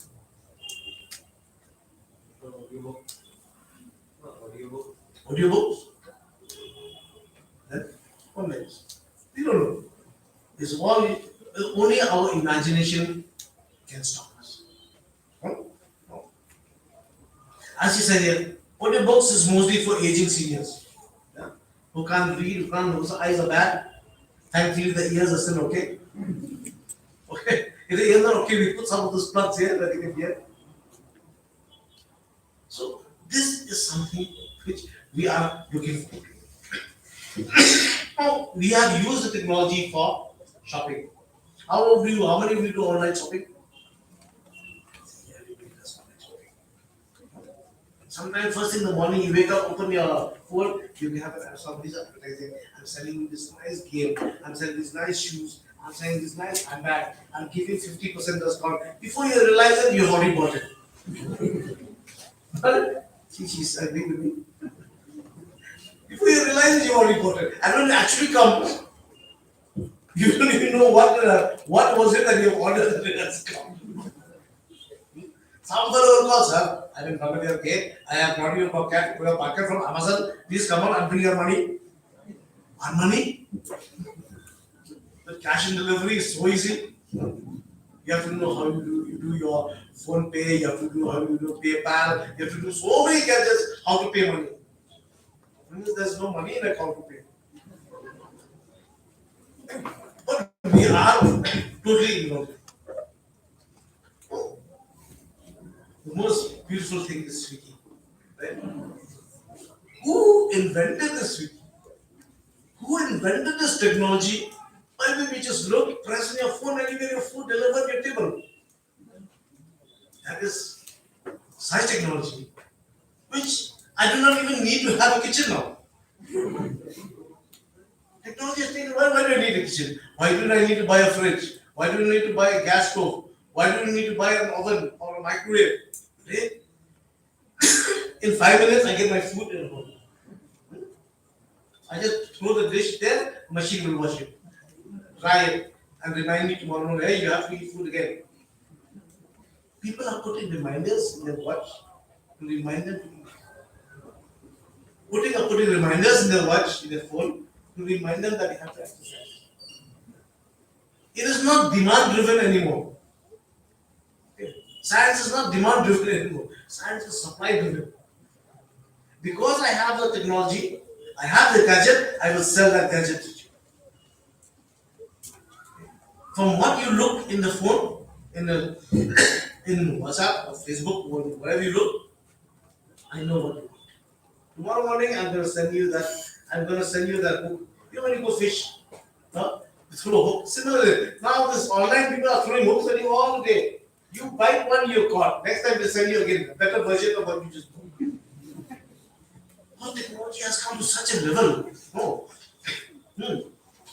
That even though it is, I don't know, even though it's there, but it's always changing. And the only constant thing about technology is change. Only constant thing about technology that it will change. As we speak, something is changing somewhere. Somebody is devising a way of how we can take more money from our country. Change the way we dress, change the way we eat, change the way we learn. Okay. So many answers. Technology has made life much easier for the seniors. As you grow old, your children leave you. You have no friends. You have no more friends. You are alone. Eventually, you have a dog. Fine. Dog, the only person who's communicating to you physically. Everything is just hawa. Well, everything is just there. But it has given them a space by which they can keep themselves occupied. They can keep themselves entertained. So that is one thing which has really helped improve productivity. Now, a person aged 80 years now is not as dependent as a person who was aged 80 20 years ago, 30 years ago. Then a person aged 80 will need constant companionship. Okay. But now a person living alone, 80 years, he still manages to do his own chores. Why? Because technology is there to support him. Okay. So some of the latest innovation for seniors include medical alerts, smartwatches, touchscreen systems, and wearable activity trackers. These new technologies are designed to provide quick assistance and complete connectivity to keep seniors and their loved ones well informed. Because eventually, two things: the young and the oldest. If we can utilize whatever scientific technology that we have to take care of these two, we know that science is on the right track. When we can develop science, when we use the scientific tools that we have had to help humanity grow, to improve our system. We have tissue culture to improve the number of trees that we have grown, the number of rare plants that we have. We know that. when we can use this technology to provide easy food for the birds, the bees, butterflies, the rodents, we know that we can take care of them. See, at the end of the day, whatever science and technology gives to us, whatever science and technology that we have developed, we have to give it. It has to give back to that. It has to give back to the friends who are dependent on us. We've been fortunate that we are the only species that have been able to develop a scientific as per our understanding. Animals, birds have their own scientific understanding of what it is. But somewhere this technology is clashing. We are saying that the technology, the sound waves, okay, that is being emitted by all these machines is affecting the lives of our bees. Our bees are dying. And somebody has predicted that when all the bees have died, within 4 years, this entire system, planet system will collapse. There's no one else there to help or able to. So we must learn how to develop science and use it with the wisdom to benefit all, irrespective of the species that we belong to. Unless we do that, it will be a huge disrespect to all living beings who share this planet. Thank you. I hope I will be able to keep you in attention for quite some time. There is no end to the kind of things we can do. The sky is the limit. It's only your mind that is the inhibiting factor. Okay. All the best. Thank you very much.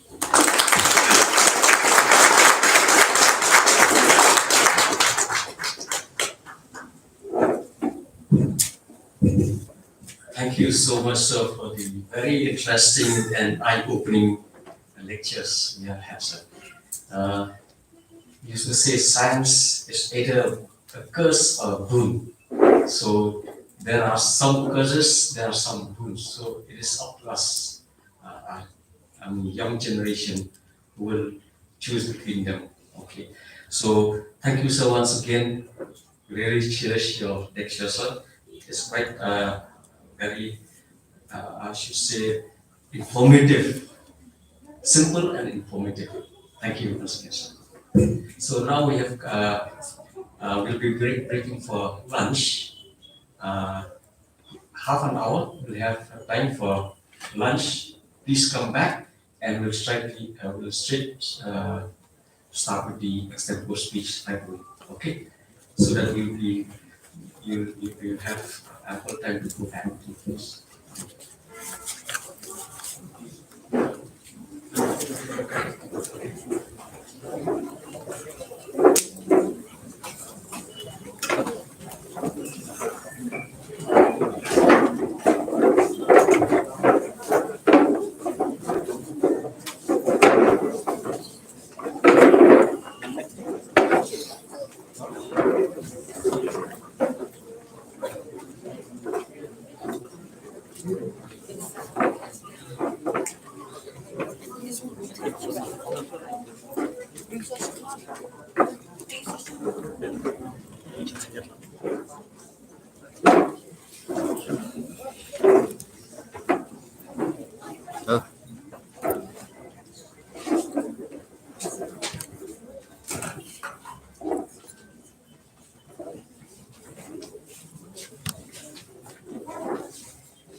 School by 2:15.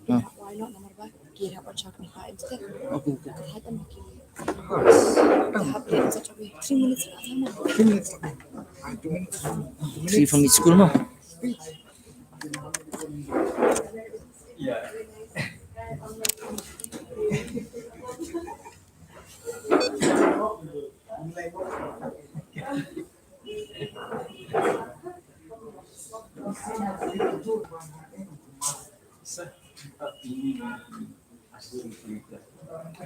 Additional.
Well, dear viewers, we are here with a couple of students that is from Victoria and St. Edmunds. First, I'd like to ask this young boy from Victoria, what is your dream? What is your dream? What is your takeaway from this program today? Like, what are the benefits that you feel that you got in this program today?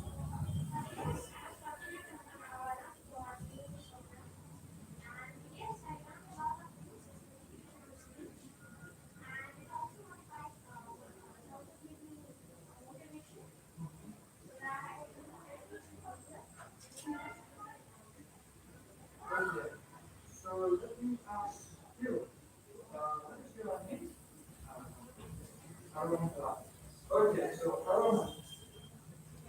he has mentioned that he is motivated and he is inspired to many different. What about you?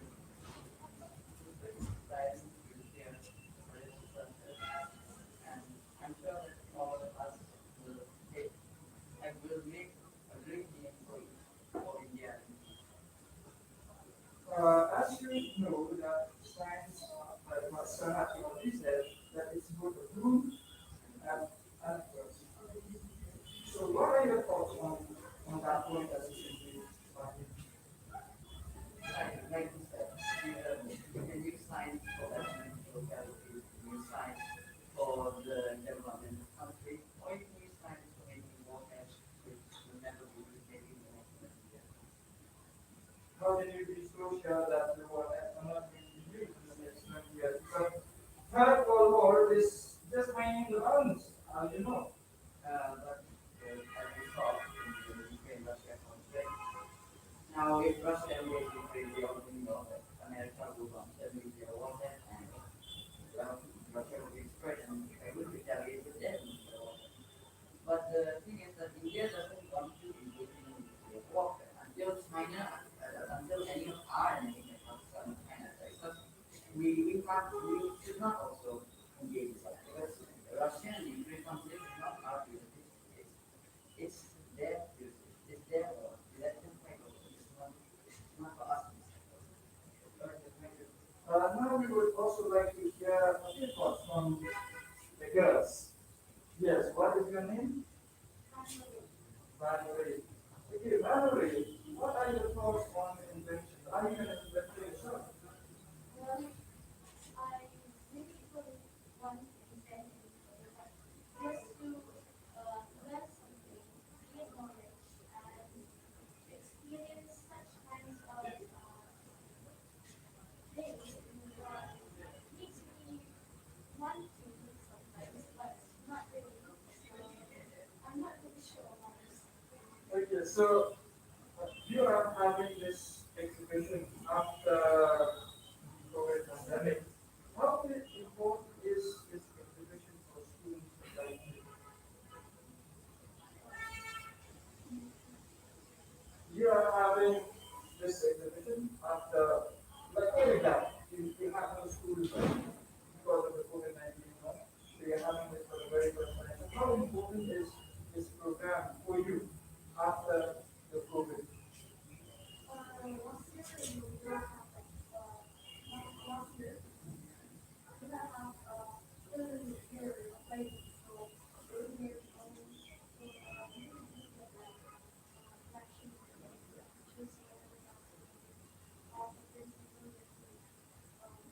not the home, but even the knowledge, like doing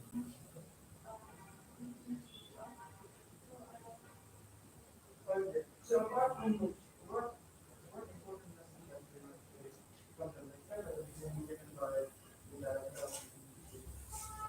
only computers not really it's about how to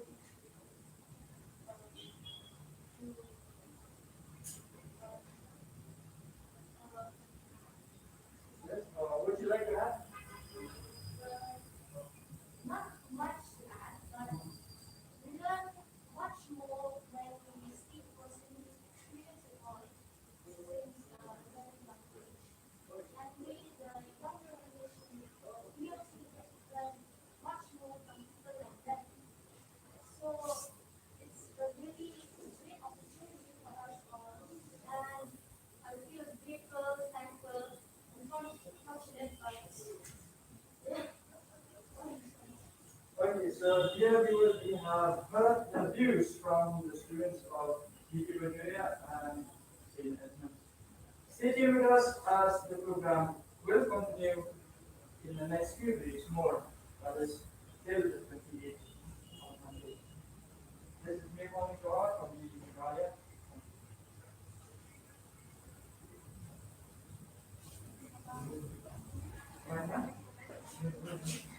Thank you.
And clear, Casimo. Clear.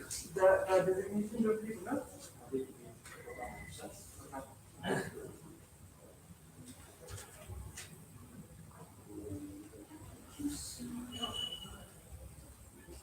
PD program officer number SC, STZ, SC, ST.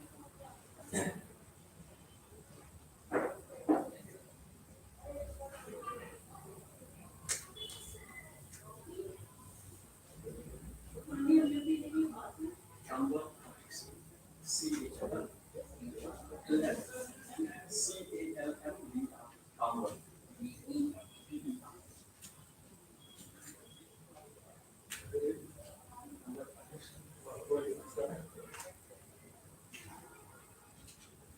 Kalau mengkaji sisi yang semua bahagian di Xiaomi ini program, harga bangin yo bangin snow na iba CSM iba dari program sa jangka SC STE Italia. Vaksin British sa kepidan mereka ini. Jadi kecil kali ke bang apa penting berkali nabi kali ke por kalau enggak. Kali ke gini ke Festival of School.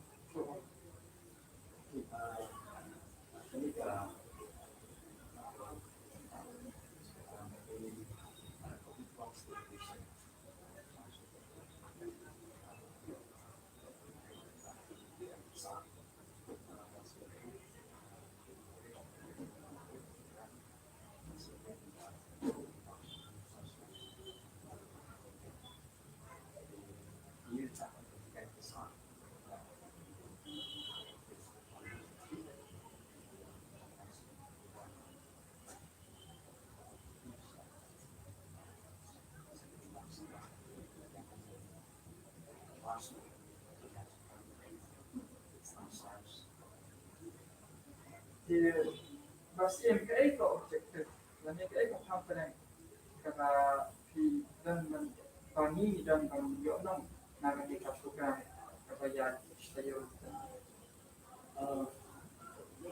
ini program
Setiap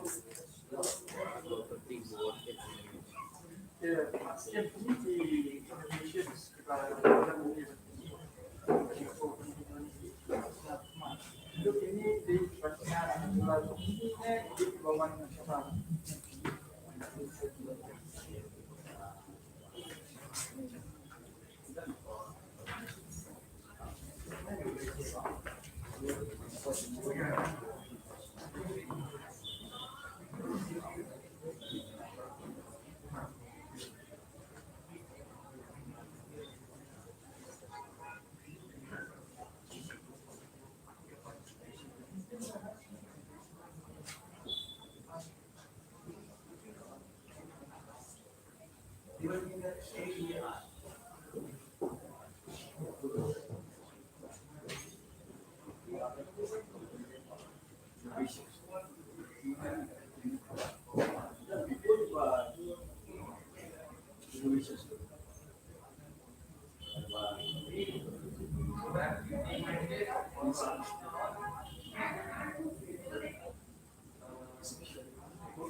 Dilakukan di Indonesia meskipun ada kalau kita nanti kalau tidak itu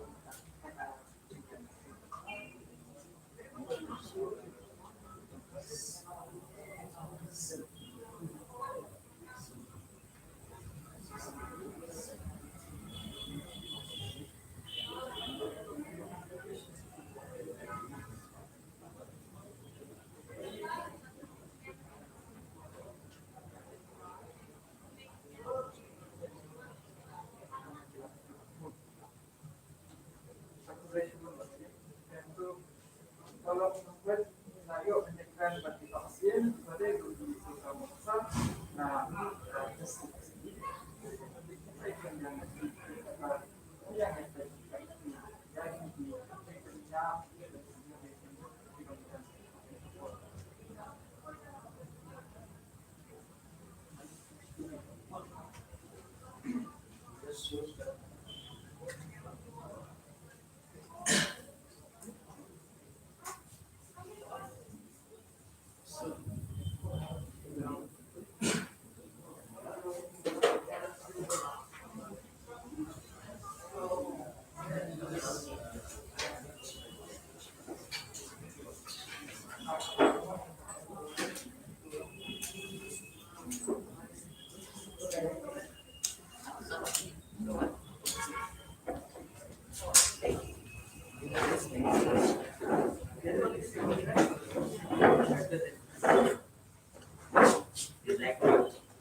Uh, so we'll be starting the next program shortly.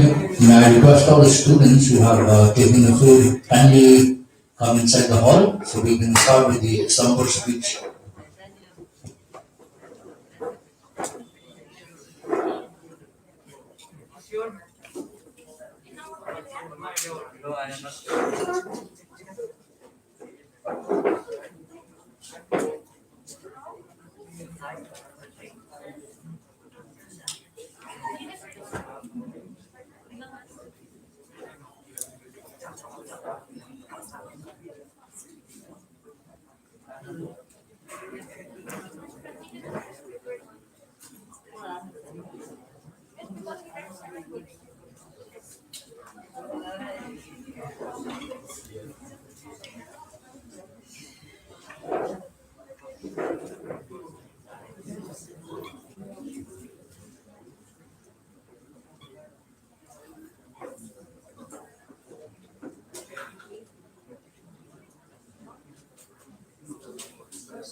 How do you slow them down? Knowledge, confidence, logical approach, and personal view. Yeah.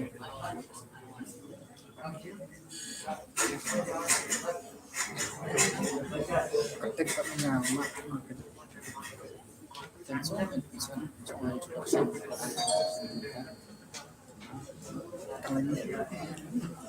So, and then the moment they're done with this, Start English from after introduction.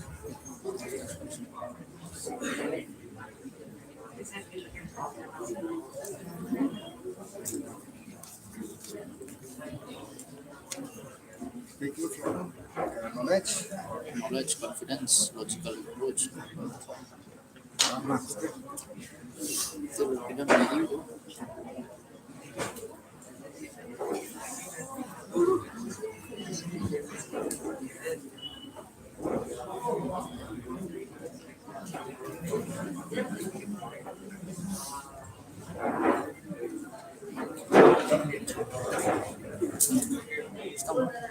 Check for the time.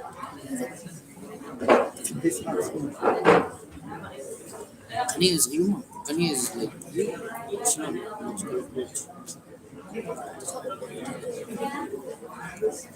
Depending on some section, depending on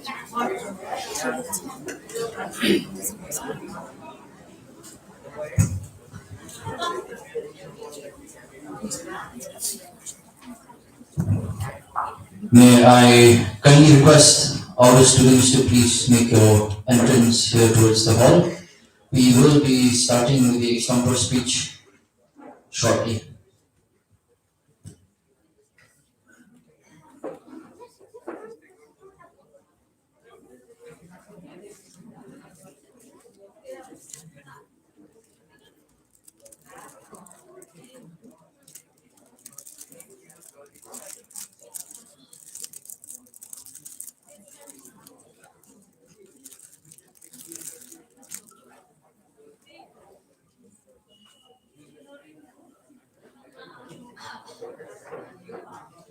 After introduction, then you start talking. 2 minutes, then 1 minute will be off limit. Then 3 minutes. Means everything then finish 2 minutes and 1 minute. Yes.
oh yeah, oh.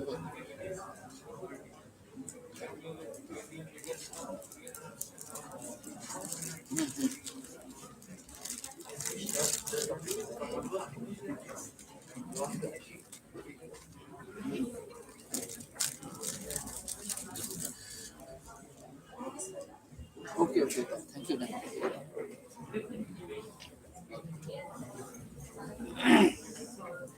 Miss, miss, miss.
So, as we wait for the other schools who are outside to kindly come inside, so may I request the class representatives or the teachers to kindly give 3 names from your particular school to Miss Gracia here, So that we can start with the extempore speech. Whoever present here, can you please give your names to Miss Adresha? 3 names first from each school.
We just prefer the mathematics.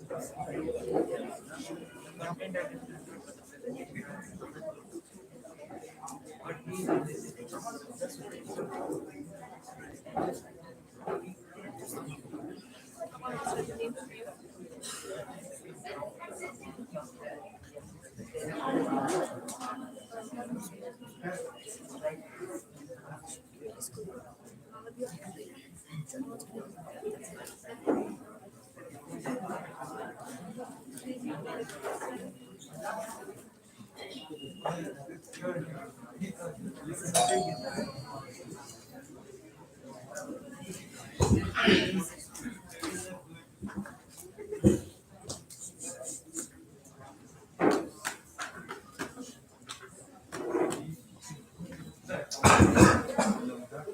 So, good evening, students. Have you enjoyed your lunch? Okay, I can't hear you. Have you enjoyed your lunch? Okay, are you hyped up right now? Because we're going to have extempore speech. Yes? How many of you excited for this competition that we're going to have right now? Extempore speech. Raise your hands. Okay, so I see a lot of hands. And without further ado, let me just head forward to first the rules of the competition. Because without rules, what is a competition anyway, right? So listen to the rules carefully, okay? So first off, extempore speech. You see these chits on the table in front? Okay, so representatives from each of your schools will come forward and will get to choose one chit. How many chits? Okay. Now when you pick up the chit, you can come here and open the chit here and you can say the name of the topic. Okay. Please make your introduction. What is your name? What is your school? And what is your class? Is that clear? Name, school, and class. Then you open your chit, then you say the name of the topic. Okay. Now you will be getting a total of 3 minutes. How many minutes? 3 minutes. Okay. So 3 minutes you'll be able to stand up here and say what you have to say about the particular topic that we've picked for you. At the end of 2 minutes, there will be a warning bell. Okay. So at 2 minutes, there will be a warning bell warning you that there will be only 1 more minute for you to speak. Okay. And at the end of the 3rd minute, please end your speech. Is that clear? Any doubts? Okay, wonderful. So these are the schools that will be participating for this example speech at this particular afternoon. So we have representatives from Jail Road Boys. Please give a warm round of applause for Jail Road Boys. Then we have contenders from St. Edmund's School. St. Edmund's. Then we have contenders from RB Anupchan Hindi Higher Secondary School. Then we have from Maulai Putmuri, Presbyterian. Then Pine Brook and VK Victoria, because we're running a little short on time and we do not want to take the risk of anybody missing out the participation. So we will first call three representatives from the school, and if we have time, maybe we will extend it to a more open category. Okay. So without further ado, I would like to invite Ms. Agresha at the time being.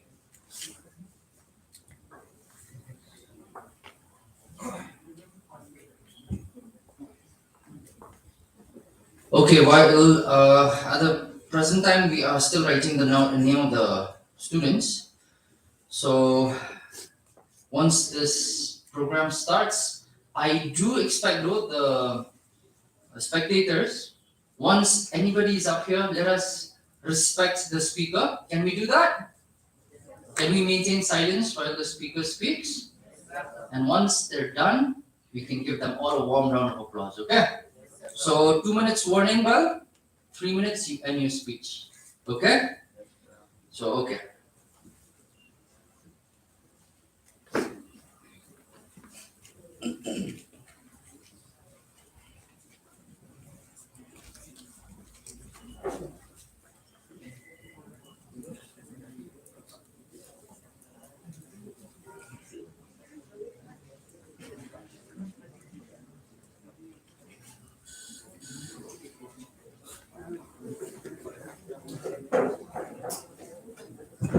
All right.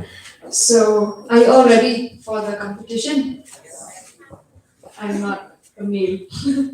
Okay, it's all right. So, I would first like to request St. Edmund School, participant number one, Arahandla. Am I pronouncing your name correctly? Okay.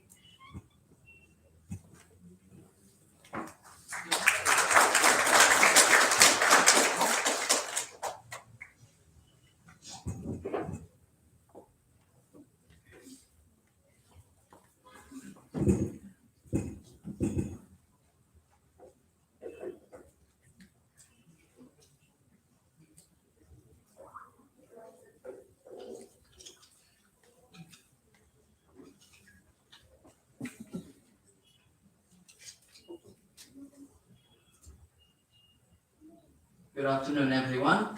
My name is Arahandla. I study in St. Edmund's School, class 8C.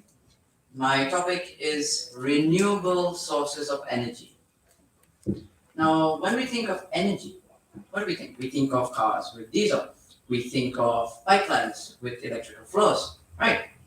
Now, sure, it's coming from one source, which is a dam. Electrical sources come from a dam. Diesel comes from an oil pump somewhere in Saudi Arabia or somewhere in the Middle East.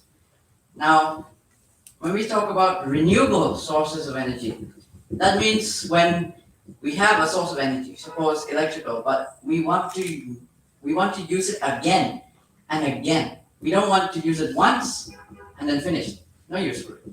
Left, like a dustbin. You take a chips packet, you eat it, throw it in the dustbin. Has no use, right? But what if you could use that chips packet and now you can make something great out of it? Same thing with energy. Electrical energy goes into, suppose, a computer.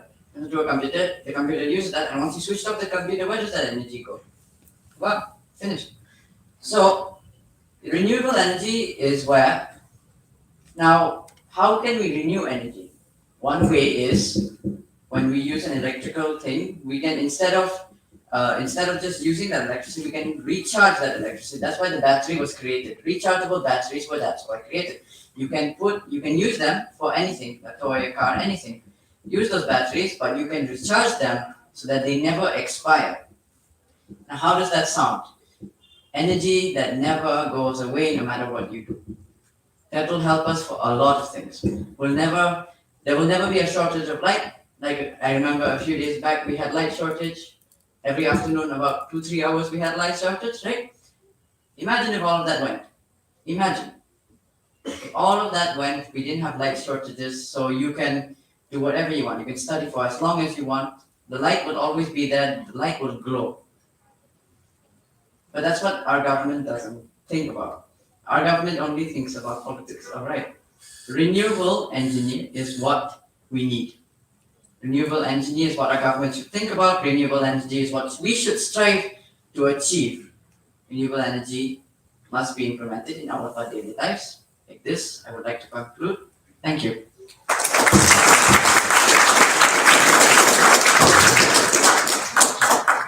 Thank you, Arahandla. Now I would like to call next participant from Putmori Presbyterian School, Uma Satyam.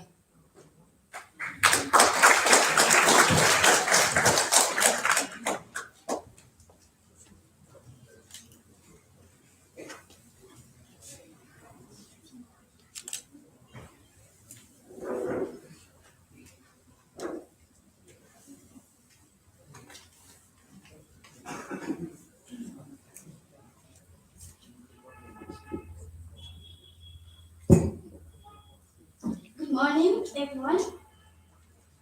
And my name is Uma Satyam, and I'm studying in Putmori Presbyterian Secondary School, and my class is class 8A, and my my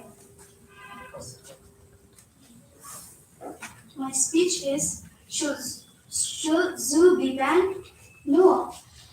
Why should zoo be banned? If we want to, if we don't see animals, if you want to go to looking for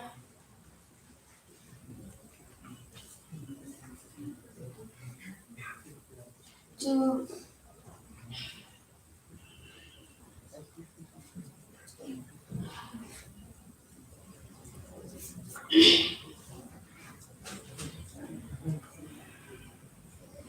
if we want to go any other place, if you want to see animals, we can go to zoo.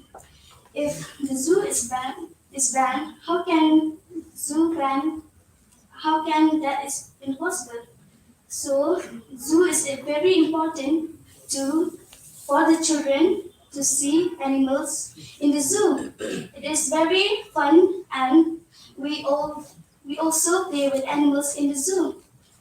And so much kinds of animals are in the zoo, such like monkeys, such like tiger, kangaroo, and other animals, etc.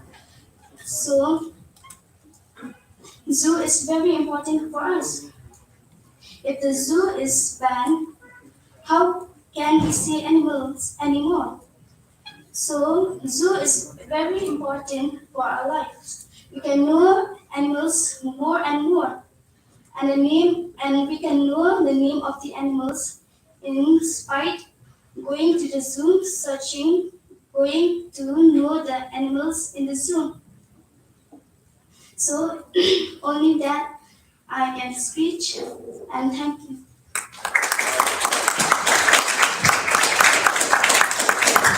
Our next participant will be from Pinebrook Secondary School, and participant name is Verual Nongrum.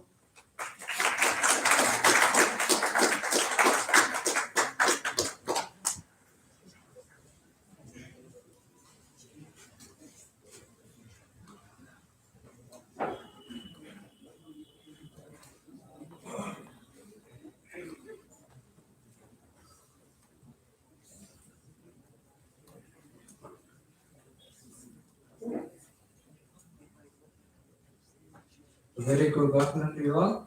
My name is Manuel Noran. I'm from primary school, so I study in class 10. So, topic is about Dr. Abdul Kalam.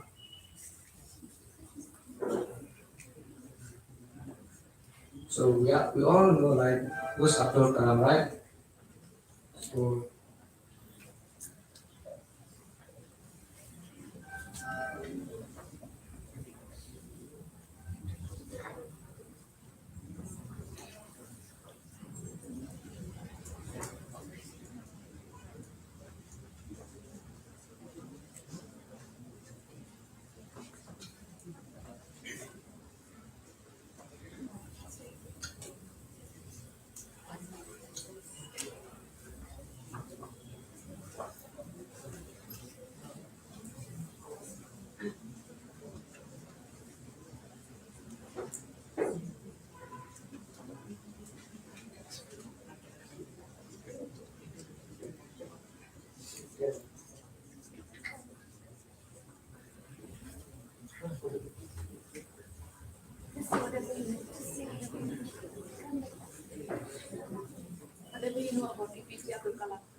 Thank you.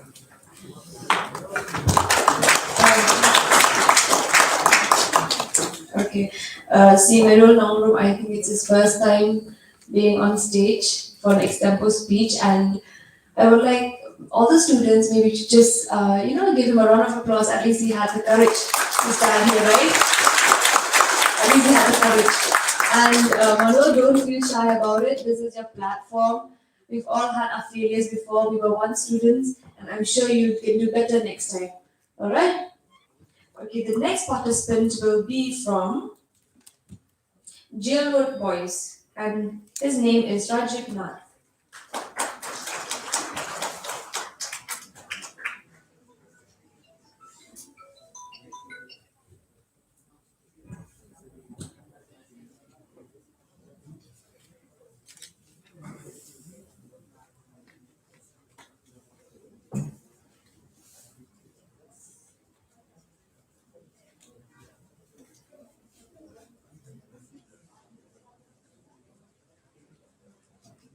Good morning. My name is Rajiv Nath. Good morning. My name is Rajiv Nath, and I am reading in class 8 from Jailroad Boys Higher Secondary School. And my topic is mobile phones. A boon or bane. A mobile phone is very useful to us for various purposes, like in so many works and in online classes for the students.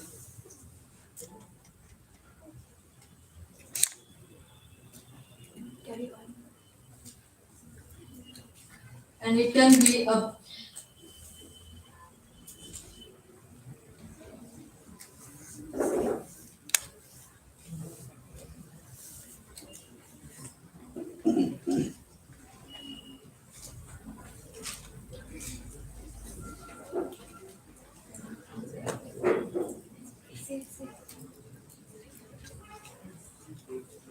Good or bad is basically a blessing or a curse. Alright, so you can talk on that. Talk.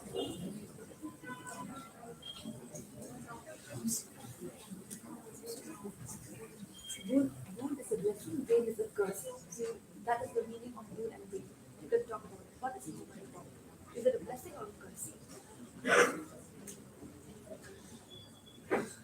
mobile phone can be a blessing or can be a bane by if we use it like a blessing, then it will be helpful to us, and it will if we use it like a enemy, then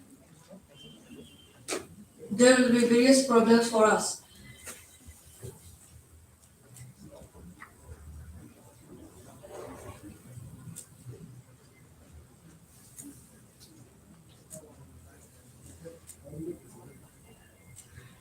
And if there is no mobile phones, then we can't live, and our life will be very difficult.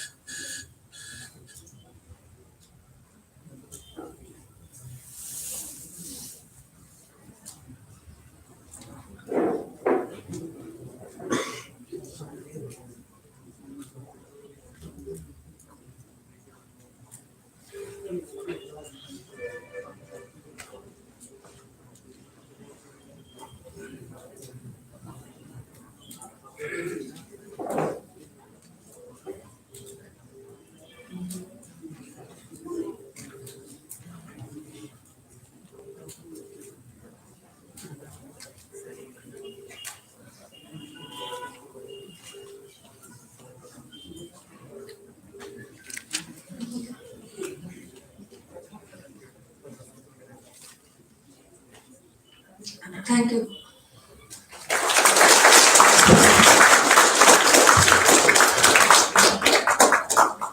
Now I would like to call Sonu Kumar from RB Anupchand Hindi High Secondary School.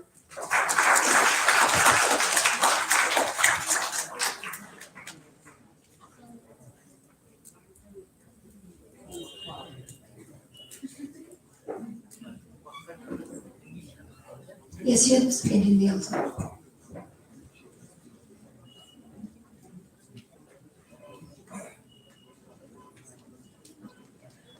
I would just like to make one announcement. If the students are not comfortable speaking in English, if you have difficulty in explaining, you can speak in your own mother tongue. All right? Good afternoon, everyone. My name is Son. Good afternoon, everyone. My name is Son Kumar, and I am from RBL Secondary School, and I read in class 10A. Okay, my topic is importance of water conservation, and I feel like I am comfortable in Hindi, so I will speak Hindi. Water conservation हमारे जीवन में बहुत जरूरी होता है। जैसे कि पानी, हर जगह प्रदूषण है। प्रदूषण मतलब पानी में ही प्रदूषण हो गया है, तो पानी को बचाना सबसे ज्यादा जरूरी है। पानी नहीं है तो मतलब इंसान ही नहीं है। एक स्लोगन है, सेव वाटर सेव लाइफ। अगर पानी नहीं बचेगा तो जीवन भी नहीं बचेगा। पानी से ही हमारे फल मतलब पेड़ उगते हैं, हम भी जिंदा रहते हैं, पानी से ही जिंदा रहते हैं। जब तक पानी नहीं है हवा भी नहीं बन सकता। H2O वाटर का मोलिकुलर फॉर्मूला है, मतलब हाइड्रोजन और ऑक्सीजन। अब तक पानी नहीं होगा हवा भी नहीं बनेगा। और पानी हमारे जीवन के लिए सबसे ज्यादा जरूरत चीज है, क्योंकि पानी से हमारे बॉडी हमारे अर्थ में 70% वाटर है, जो सबसे ज्यादा। लेकिन 70% में से कम से कम हाफ हमको लगता है कि मतलब सिर्फ 1% हमको लगता है कि पानी पीने लायक है, मतलब फ्रेश वाटर है। लेकिन उसको भी हम लोग वेस्ट करेंगे। जैसे बर्तन धोने में आधा पानी हम वेस्ट कर देता है, फिर उसके बाद में कपड़ा धोने में आधा पानी वेस्ट कर देता है। वॉशिंग मशीन इट यूज 100 मतलब tons of water every day. अगर एक दिन सपोज एक दिन हम लोग पानी यूज ना करें, तो सपोज हम लोग पता है कितना पानी यूज कर सकते हैं। एक I would like to give one example. हम अपना लोकेलिटी में रहते हैं, वहां पे आदमी लोग कम से कम हम 5 लीटर पानी भरते हैं एक दिन में। 5 लीटर पानी भरते हैं, जिसमें से 3 लीटर हम खर्चा कर देते हैं। मतलब 20 लीटर करके पानी है, 60 लीटर हम दिन में खर्चा कर देते हैं। और ऊपर से कपड़ा धोते हैं, मतलब संडे के दिन तो और पानी खर्चा होता है। मतलब पानी हमेशा हम लोग वेस्ट करता ही है।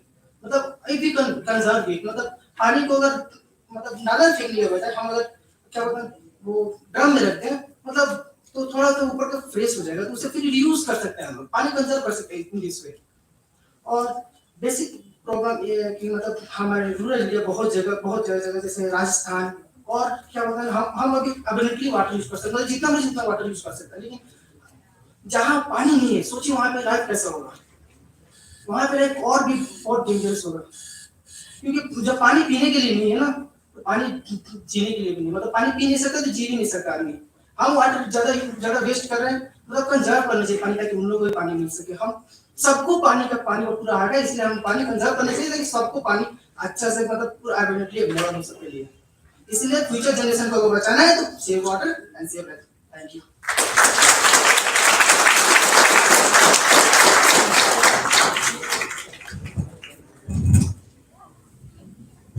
We will now have next participant from BK Bajoria School, and his name is Pratyush Kumar. Pratyush Kumar.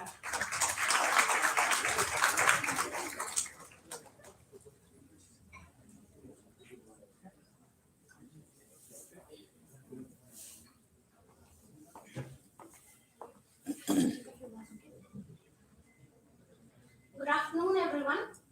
I am Pratyush Kumar from BK Bajoria School, Shillong. I am studying in class 8. So, I got the topic. The name of the topic is the importance of logical thinking. So, first of all, I would tell why thinking logically is important. Because if we don't think logically, we won't be able to do the things. Because first we think about what we should do, and then we do. We do the work, and then when we do the work, we can fulfill our requirements. So it is very important for us, first of all, to think logically. If we are not thinking properly, we might get confused, we might do wrong things, we might end up doing wrong things. So we should think accordingly to the requirement and the needs of the people. For suppose I'm standing on the stage here, so I'll have to think something that I can do it right now, which will be perfect for doing right now in order to make my way out. And since I'll also have to think logically everywhere, because I cannot just think anything and just do which will not be helpful. So we should think and do what is helpful for us, and not only for us, but for also for others and other people.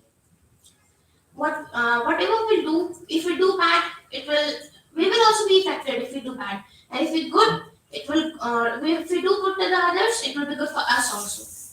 So our thinking makes our mind. If we think good, if we think logical, we'll do good work. We'll not end up doing bad things, and if we think bad, we'll not be able to decide. We'll be always running after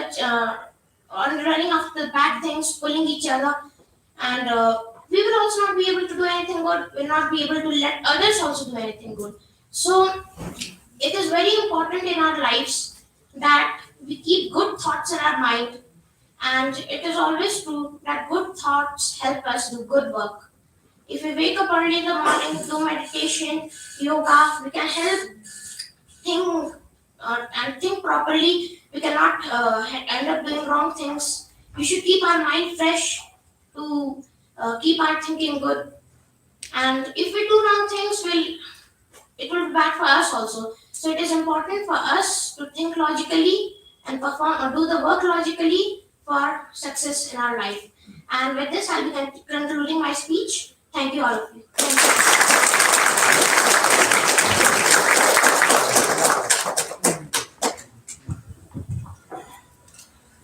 All right, moving forward, I would like to call the next participant from St. Edmund's School, Panil Gogoi.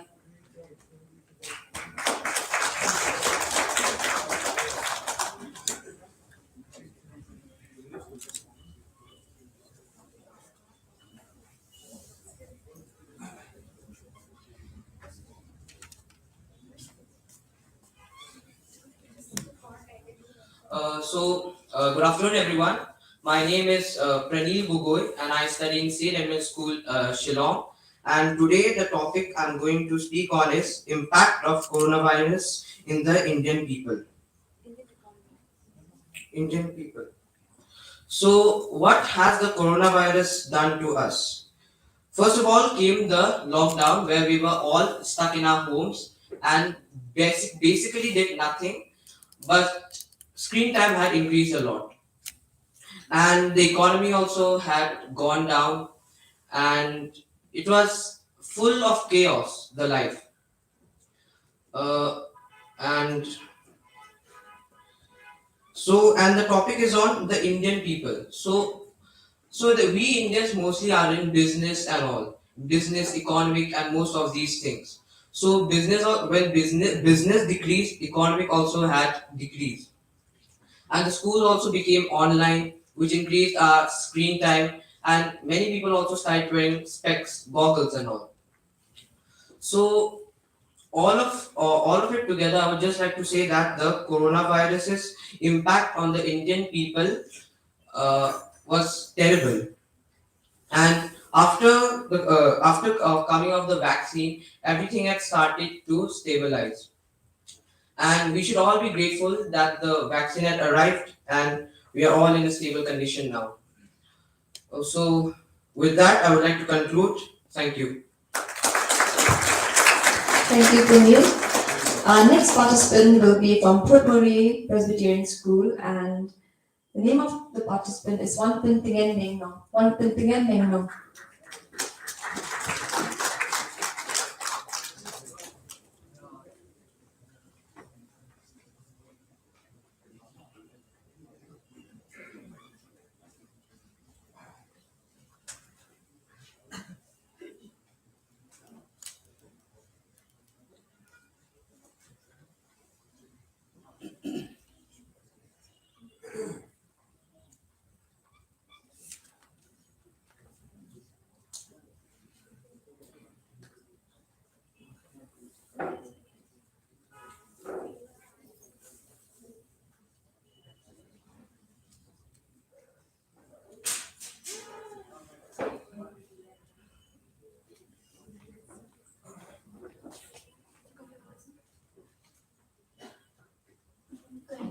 Good afternoon, everyone. My name is Wankantian Ningnam.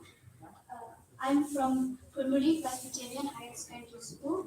I study in class 8, and the topic is who is your favorite scientist or biggest why? So, uh, my favorite scientist.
My favorite scientist is Abdul Kalam, and most of us know that he is the president of India.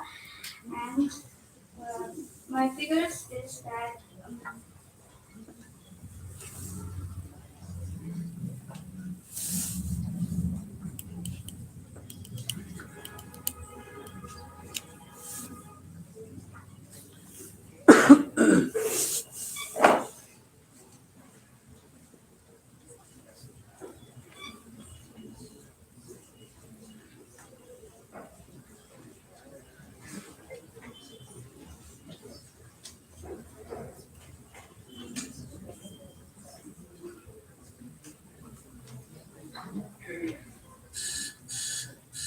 thank you.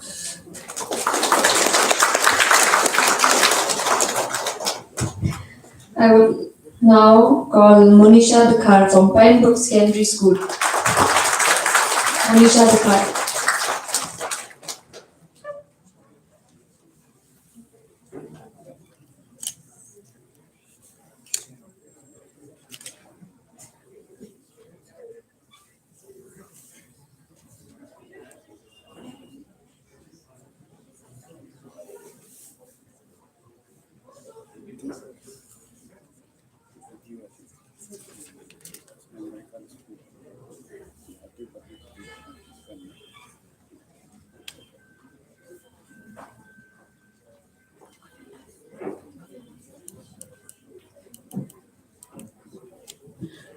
Very good afternoon to you all.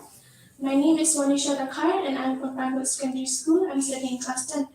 Actually, the truth I'm here is I haven't prepared anything yet, and this is my first time standing here, so please don't mind if I've made a mistake also. The topic that I'm going to say is what to you is innovation.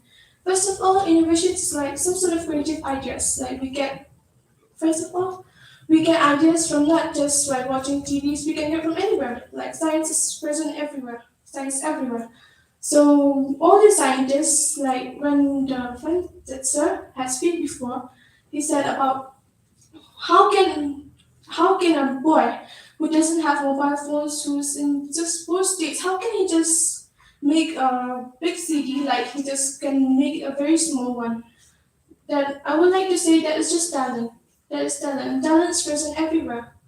We are born, everyone is gifted in their own way. It's not that we have to focus, oh, why he can do so much well. Why cannot I? I don't have the ability. I don't have the talent to do. No, it's not that. We don't in our own self. We don't have confidence in ourselves. Innovation is ideas. We get ideas from everywhere. We just have to just bring it down and just make it in a proper way, not just by bringing some sort of ideas from looking and just copy them from anywhere we got, but we get the innovations that from our scientists. Our scientists, Dr. APJ Abdul Kalam, and many other scientists. Actually, I'm not that interested in science, so I don't know more about science. The ideas that we get, it should be innovative, it should be very creative, and it should be from our own self. How to, for that nowadays, we are struggling a lot. And it's not that we're just struggling in our own life. But I see politicals, government also. Government just wants for the benefit of people. They just say you have to do that, you have to do that, and make laws. And also, I'm really sorry because I don't know much about anything science, so I'm making a lot of mistakes here. But please don't mind. This is my very first time also speaking here. And about innovation, I don't know much about it. So basically, in my words, innovation is just about creative, being creative, and thinking about new things which we can help our country, our people, to fight with their struggles and also to come forward. As a student, that's my ideas, that's my saying, that's my speech. Thank you. Next, we have Mebakra Kupar Darling from Jail Road Boys.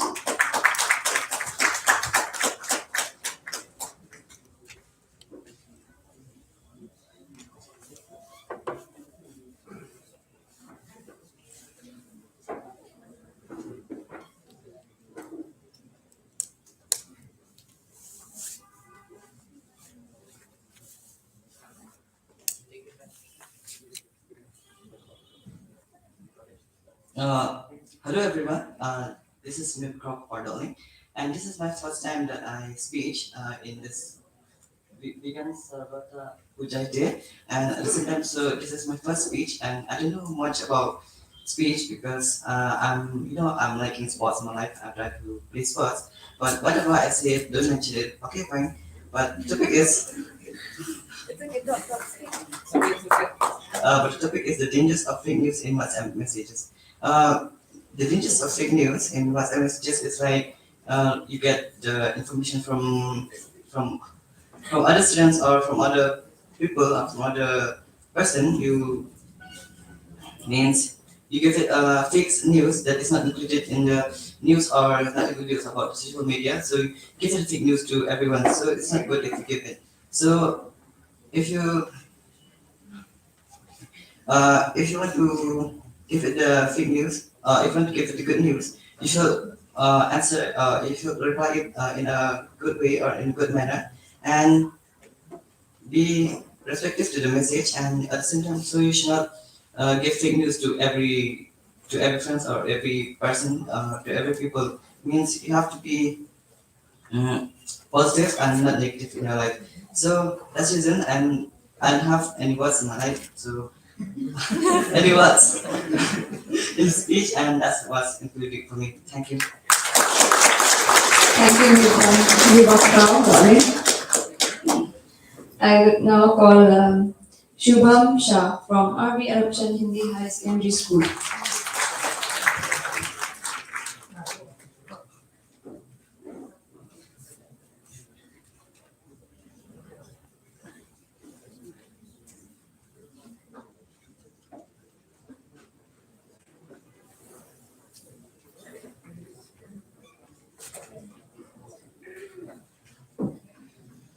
Hello, my name is Shilong Shah, and I'm from Arvind. I study in class 10, and my topic is overcoming the fear of science and mathematics. First of all, I'd like to say that why should we fear about science and mathematics? It is a very interesting subject.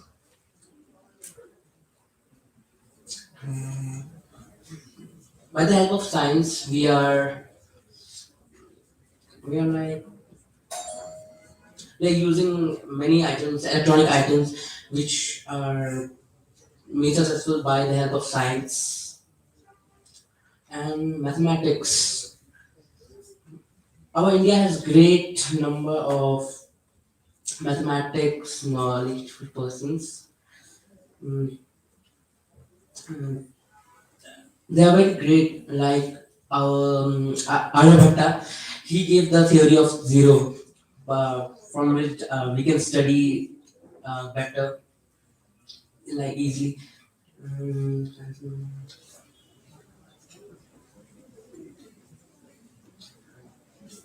From the help of science, we can reach to moon also, moon, Mars. Like Elon Musk.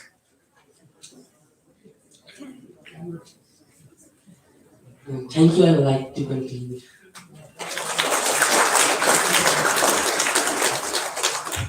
Thank you, Shubham. Now we will have Vanri B. Nambri from BK Bajoria School.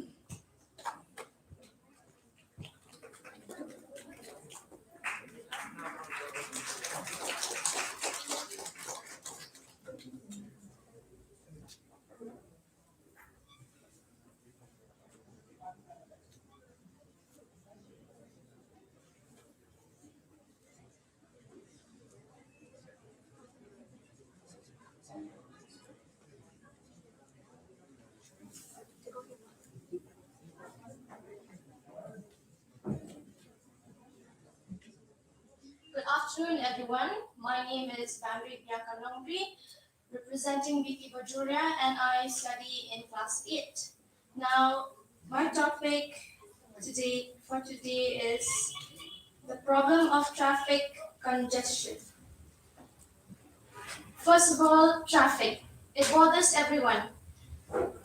Now, wherever we go, there's something that always disturbs us because maybe sometimes we're late, sometimes we have to go somewhere, like as students we have to go to school, or teachers have to also come to school. Then those who work in offices, they have to get to work early, and basically everyone, because they all have work, then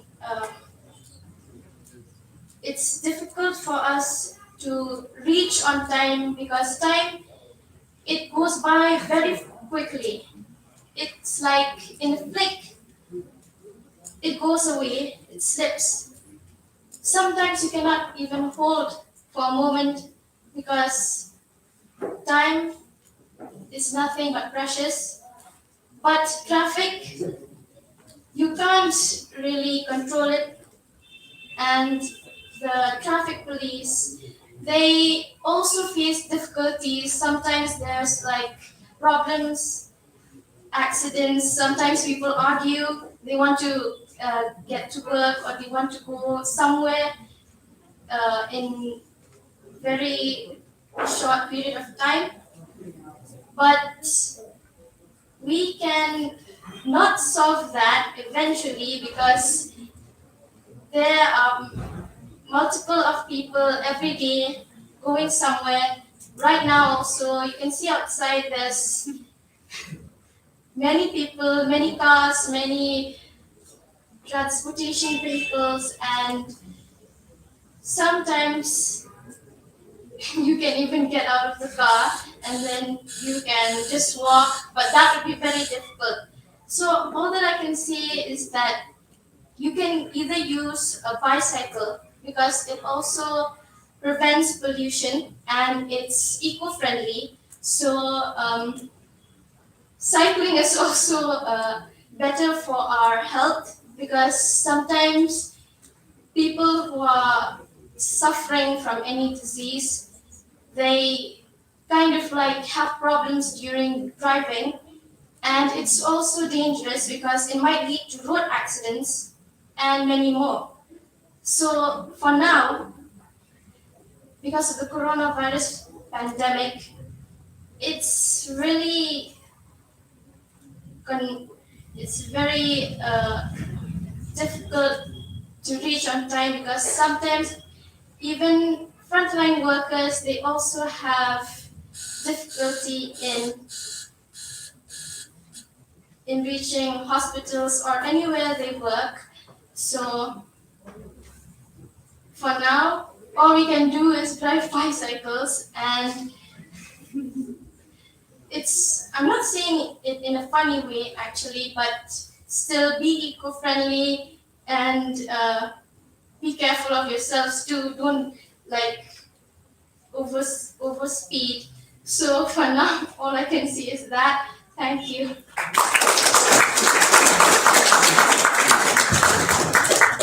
Thank you, Vanri, for giving us insights on how we should ride bicycles every day.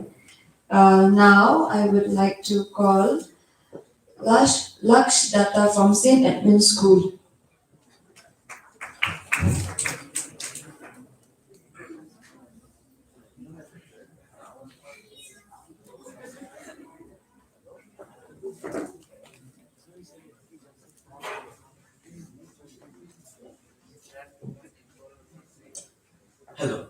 My name is actually Laksh Datta. I'm from class 8, St. Edmunds, section E.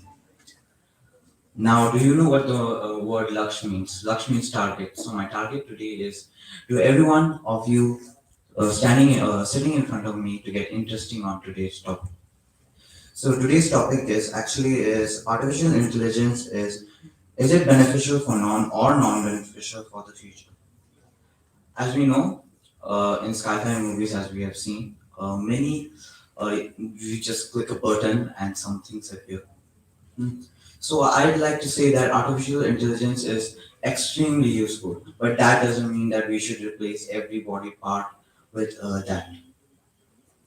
Artificial intelligence is basically means that like every one of you, I believe, that is good at something or the other.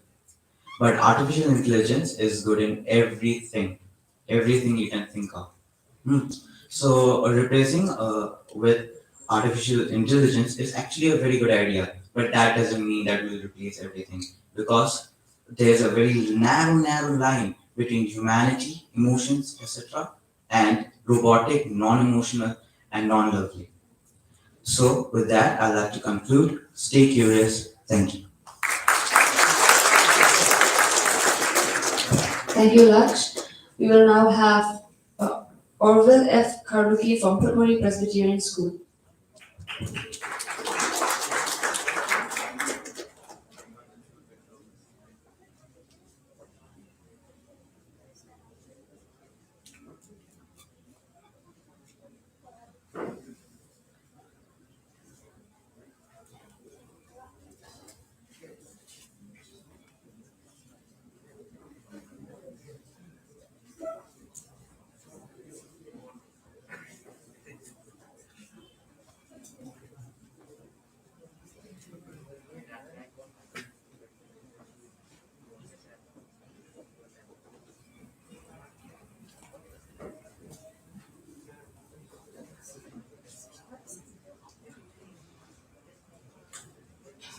Good afternoon, everyone. My name is Orville Kalki. I am from Putmuri Presbyterian Higher Secondary School. I study in class 8. And the topic today is what is your attitude towards plastic waste? Plastic waste.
Plastik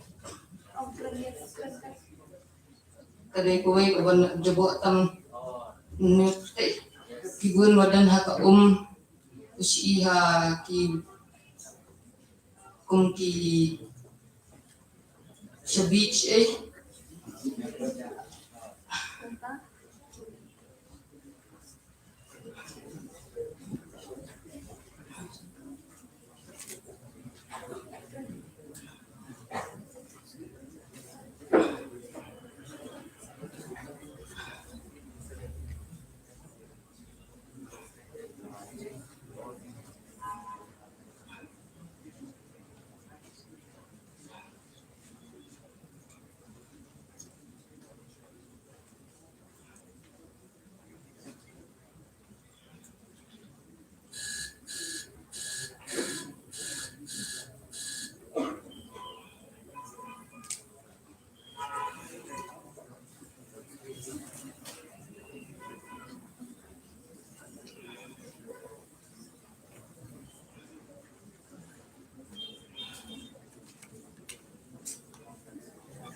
Boro ibili kisi dagila ada bang chips kisi berat be kidan berat surat.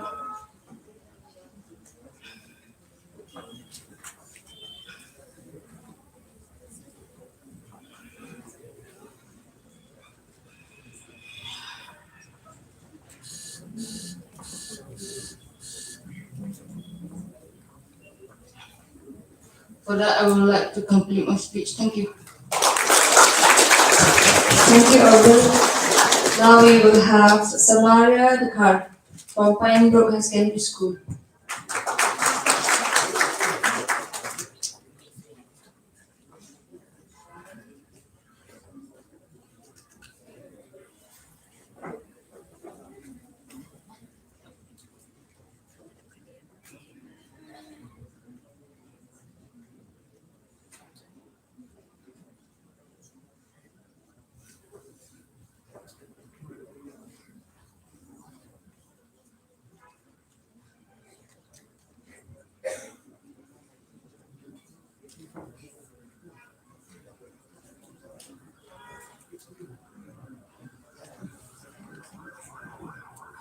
A very good afternoon, everyone.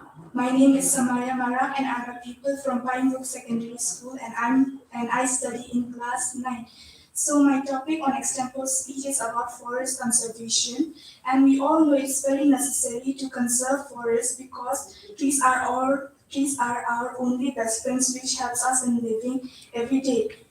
It is said that we cannot live without oxygen just even 7 minutes. So consider ourselves living without oxygen just 7 weeks a day. So it is very necessary to conserve forests for our life. And nowadays, in day life, where people are becoming more advanced about technologies, innovative thinkings, so many forests have been cleared down to evolve our own mindset of ideas. So forests have been cut down every minute in all over the globe, and they are not even thinking about how essential it is for our how essential forests are for our daily life. Even though forests includes many kind of trees, but it is also a habitat for the wild animals.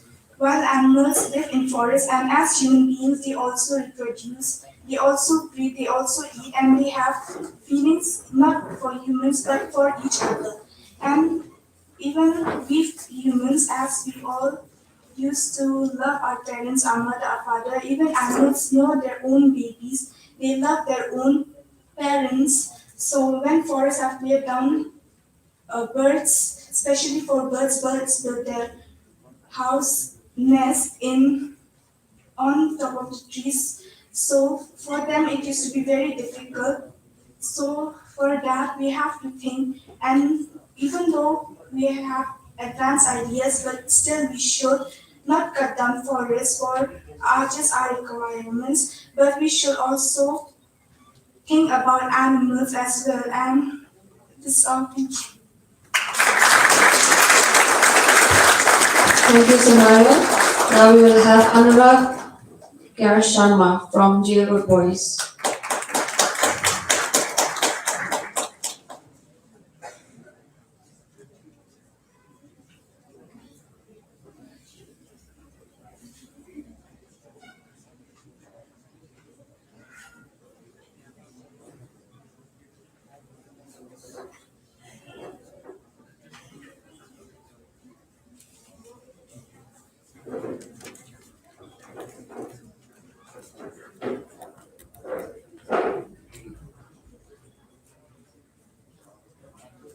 Hello, I am Anurag Kumar Sharma from Jelapur High Secondary School, and I am from class 8A.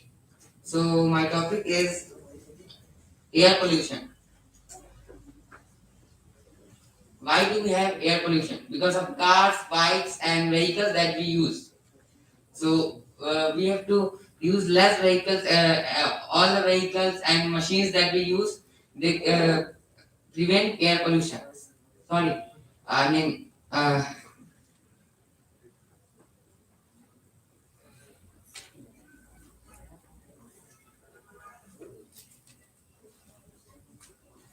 Air pollution happens because of cars, vehicles, and then we use the machines and electronic items do not produce air pollution.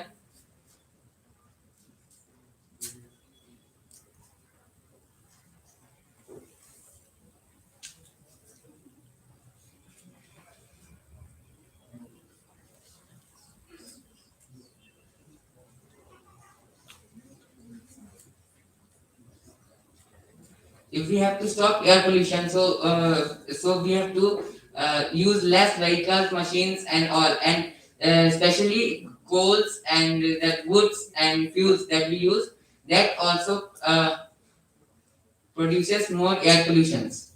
So we have to use less coals, woods, petroleums, and all. So our the air pollution should be less.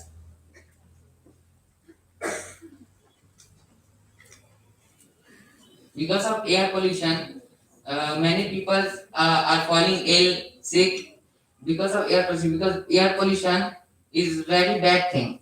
We have to uh, we have to try to less the air pollution. How much can we can less the air pollution? That much is good for our health.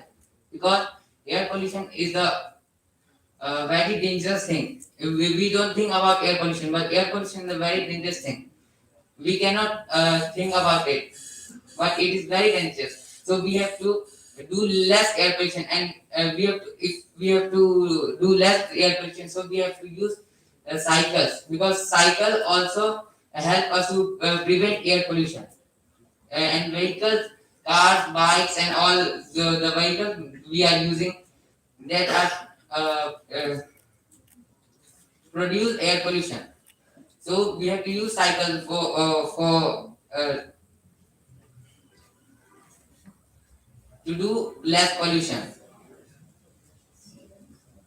And cycle is also eco-friendly, so we can use it for going anywhere. I know that the cycle takes much time to reach anywhere, but it helps us to prevent reduce air pollution.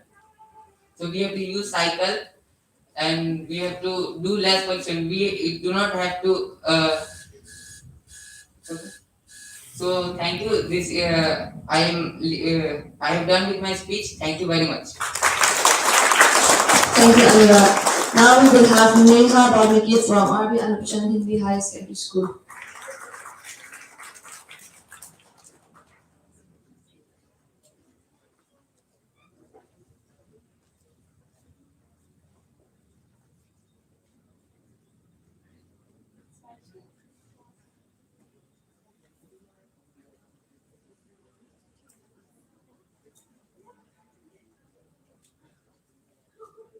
So, good afternoon, everyone. My name is Neha Bhavniki. I study in class 10 and I am from RB Anupchand Hindi High Secondary School. It was my first time, so I was standing in front of you. If I make any mistake, please forgive me, okay? And never mind about that. So my topic is hard work is smart work. Yeah, hard work. If we doesn't if we work hard, and if we work hard, we get lots of sorry, I can speak in Hindi. Can I speak in Hindi? Okay. So I'm very confused in talking English, so I can speak in Hindi. Okay.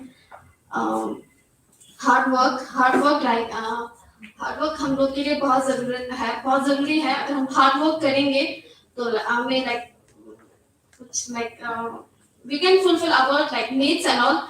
तो हमें hard work करना बहुत ज़रूरी है. और hard work sorry I'm getting lots of confused. It's okay. Cool. Yeah, it's my first time, so I'm getting lots of confused. Hard work.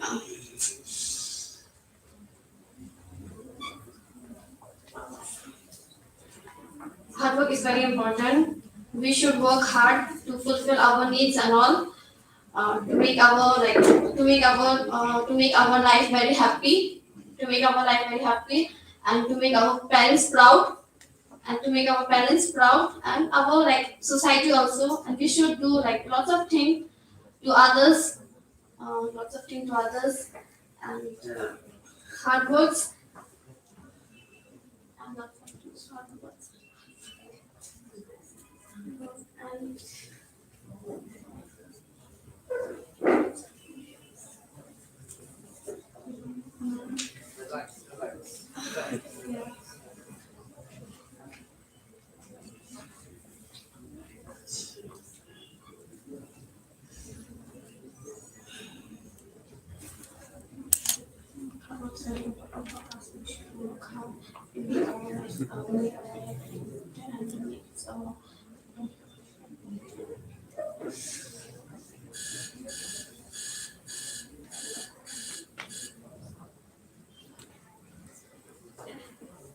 To make our workplace fruitful and prosperous. If we work hard, we can be very like. If we work hard, we'll be very. Sorry, I can do. I can do. Okay, okay.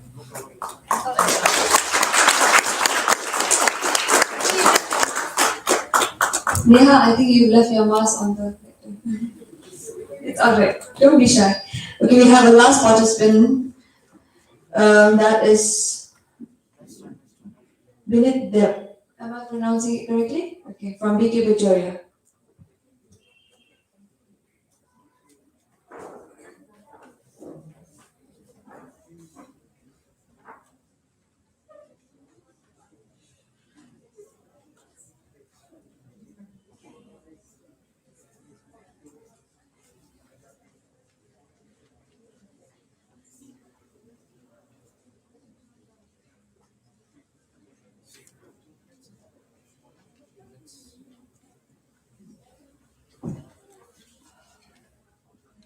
Good morning, everyone. My name is Vinit Dev. I am from BK Victoria. I study in class 8.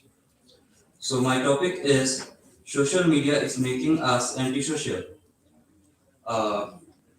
First of all, social media is the most important thing in the world because social media gives us the information of what is happening um, of our surroundings in the country, in the state, and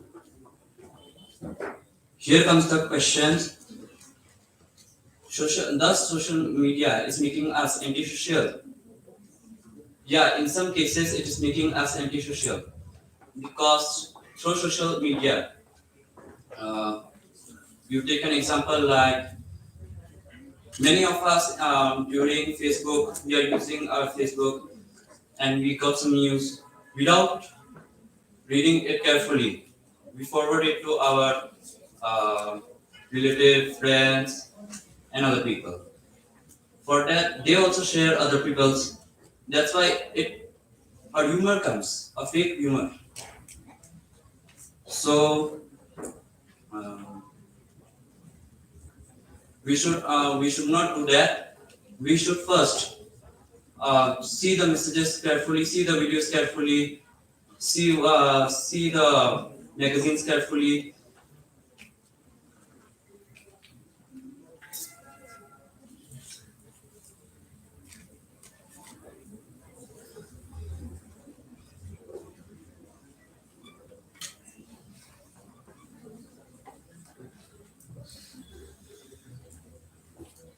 That's all I want to. I will conclude now. Thank you. Thank you, Binu. Okay, we've come to the end of this competition, and I would hand over the rest of the time to Sir Banjo.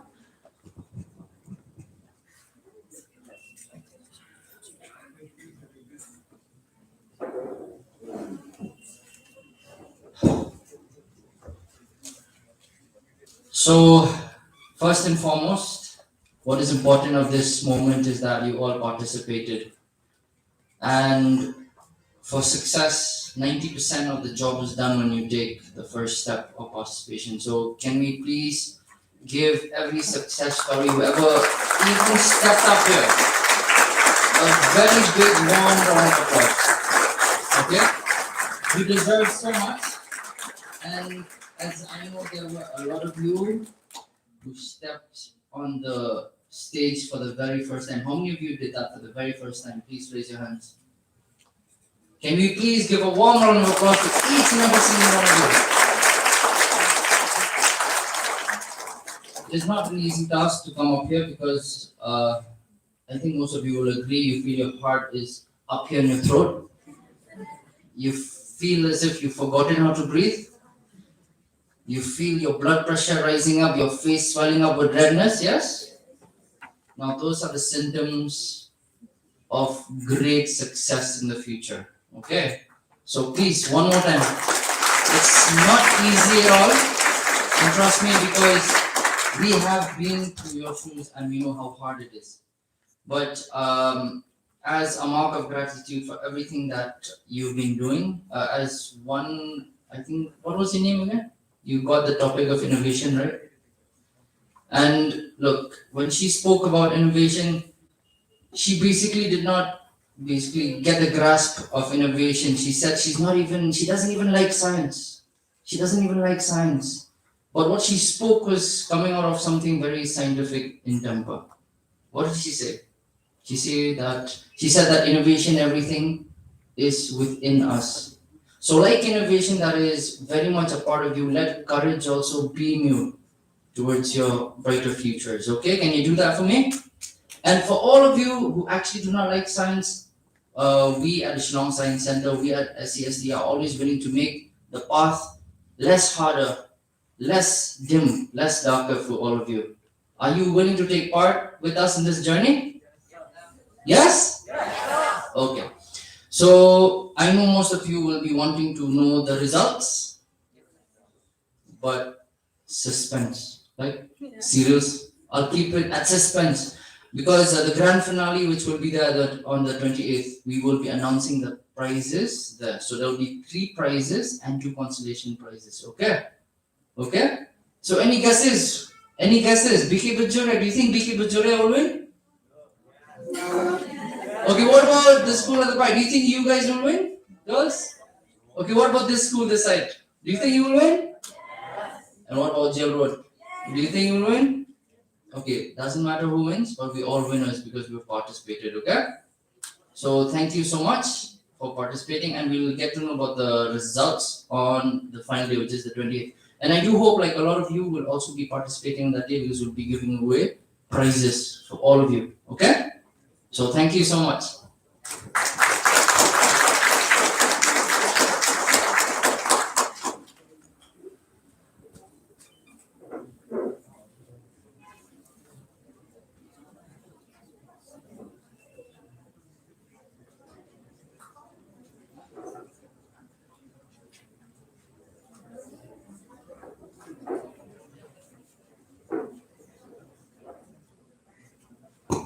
And one more announcement, can you just wait for a few moments? We have another announcement coming up.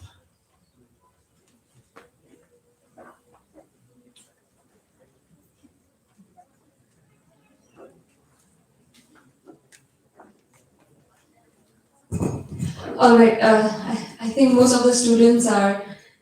I think it's school timing, right? You all want to go home. How many of you want to stay, and how many of you want to go? Stay. All right. There's sad news that the program is over, but the good news is I think we will be meeting again on the 28th. All right. So it's 2:45 p.m. now, and we'll be having film screening. If the students want to stay over for the film screening, you're welcome. It's not mandatory for all of you to stay. And if you want to go through the posters again and the 75 milestones of science that we have. All right. So you can stay and you can have a look around. So the competition that we will be having tomorrow, not exactly a competition, we will be welcoming students who we are, what should I say? It's not exactly a competition, right? So we will just be having innovative ideas. So it's like a contest. So all of the students who have ideas can drop their ideas down here in the idea box. All right, and I'm sure we'll be be getting more ideas from all the students, especially those who don't like science as well. I'm sure all of you have your own ideas. So finally I would like to thank all of you students, especially the teachers who took the time to bring the students here for which, your effort, if it was not because of you, the students will not be here. And jailroad boys, the teacher's not here, right, with you? You should please go home straight. Don't go like drink here and there, alright? And I would like to thank my colleagues from SCSTE, who's been welcoming all of you, and the people behind all this work, which makes it a success. And give applause to everyone. With this, I would like to end my speech here. Thank you.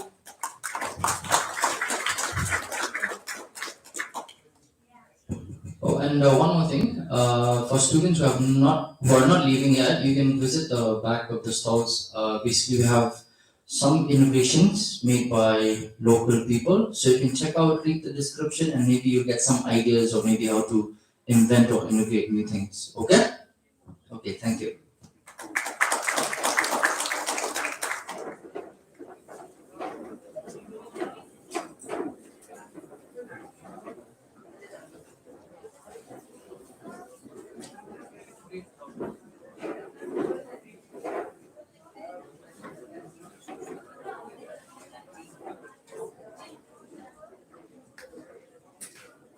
Oh, and before you leave, I know you must be hungry, so please grab your refreshments, tea, snacks, whatever we have available outside. Okay? Please have your snacks, tea, refreshments present outside.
What else say?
Diberikan full. The other ones they need to transfer.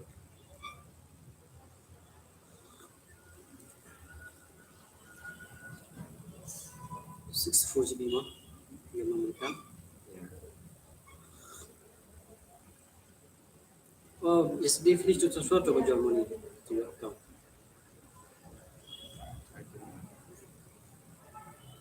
How many? How much? I don't know, 8,500 or 9,900.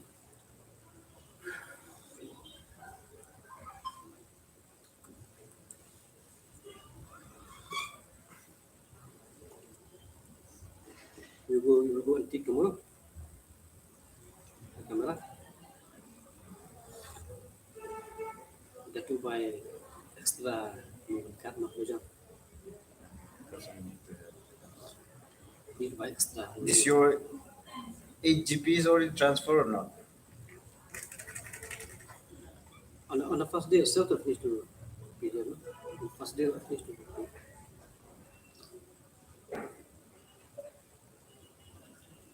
Please check what Guam.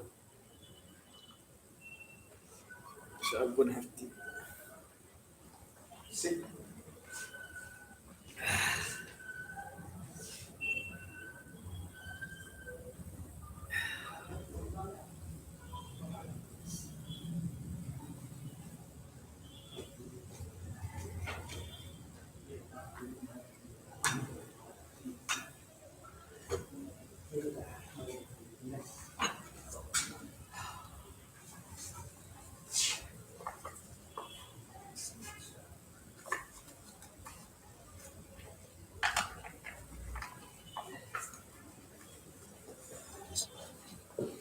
Oof. End stream. Satu tel abang ni pimo terai. Hah? Abang. Ano mo? Sao kanta? Nakwa sa live yang sebenarnya.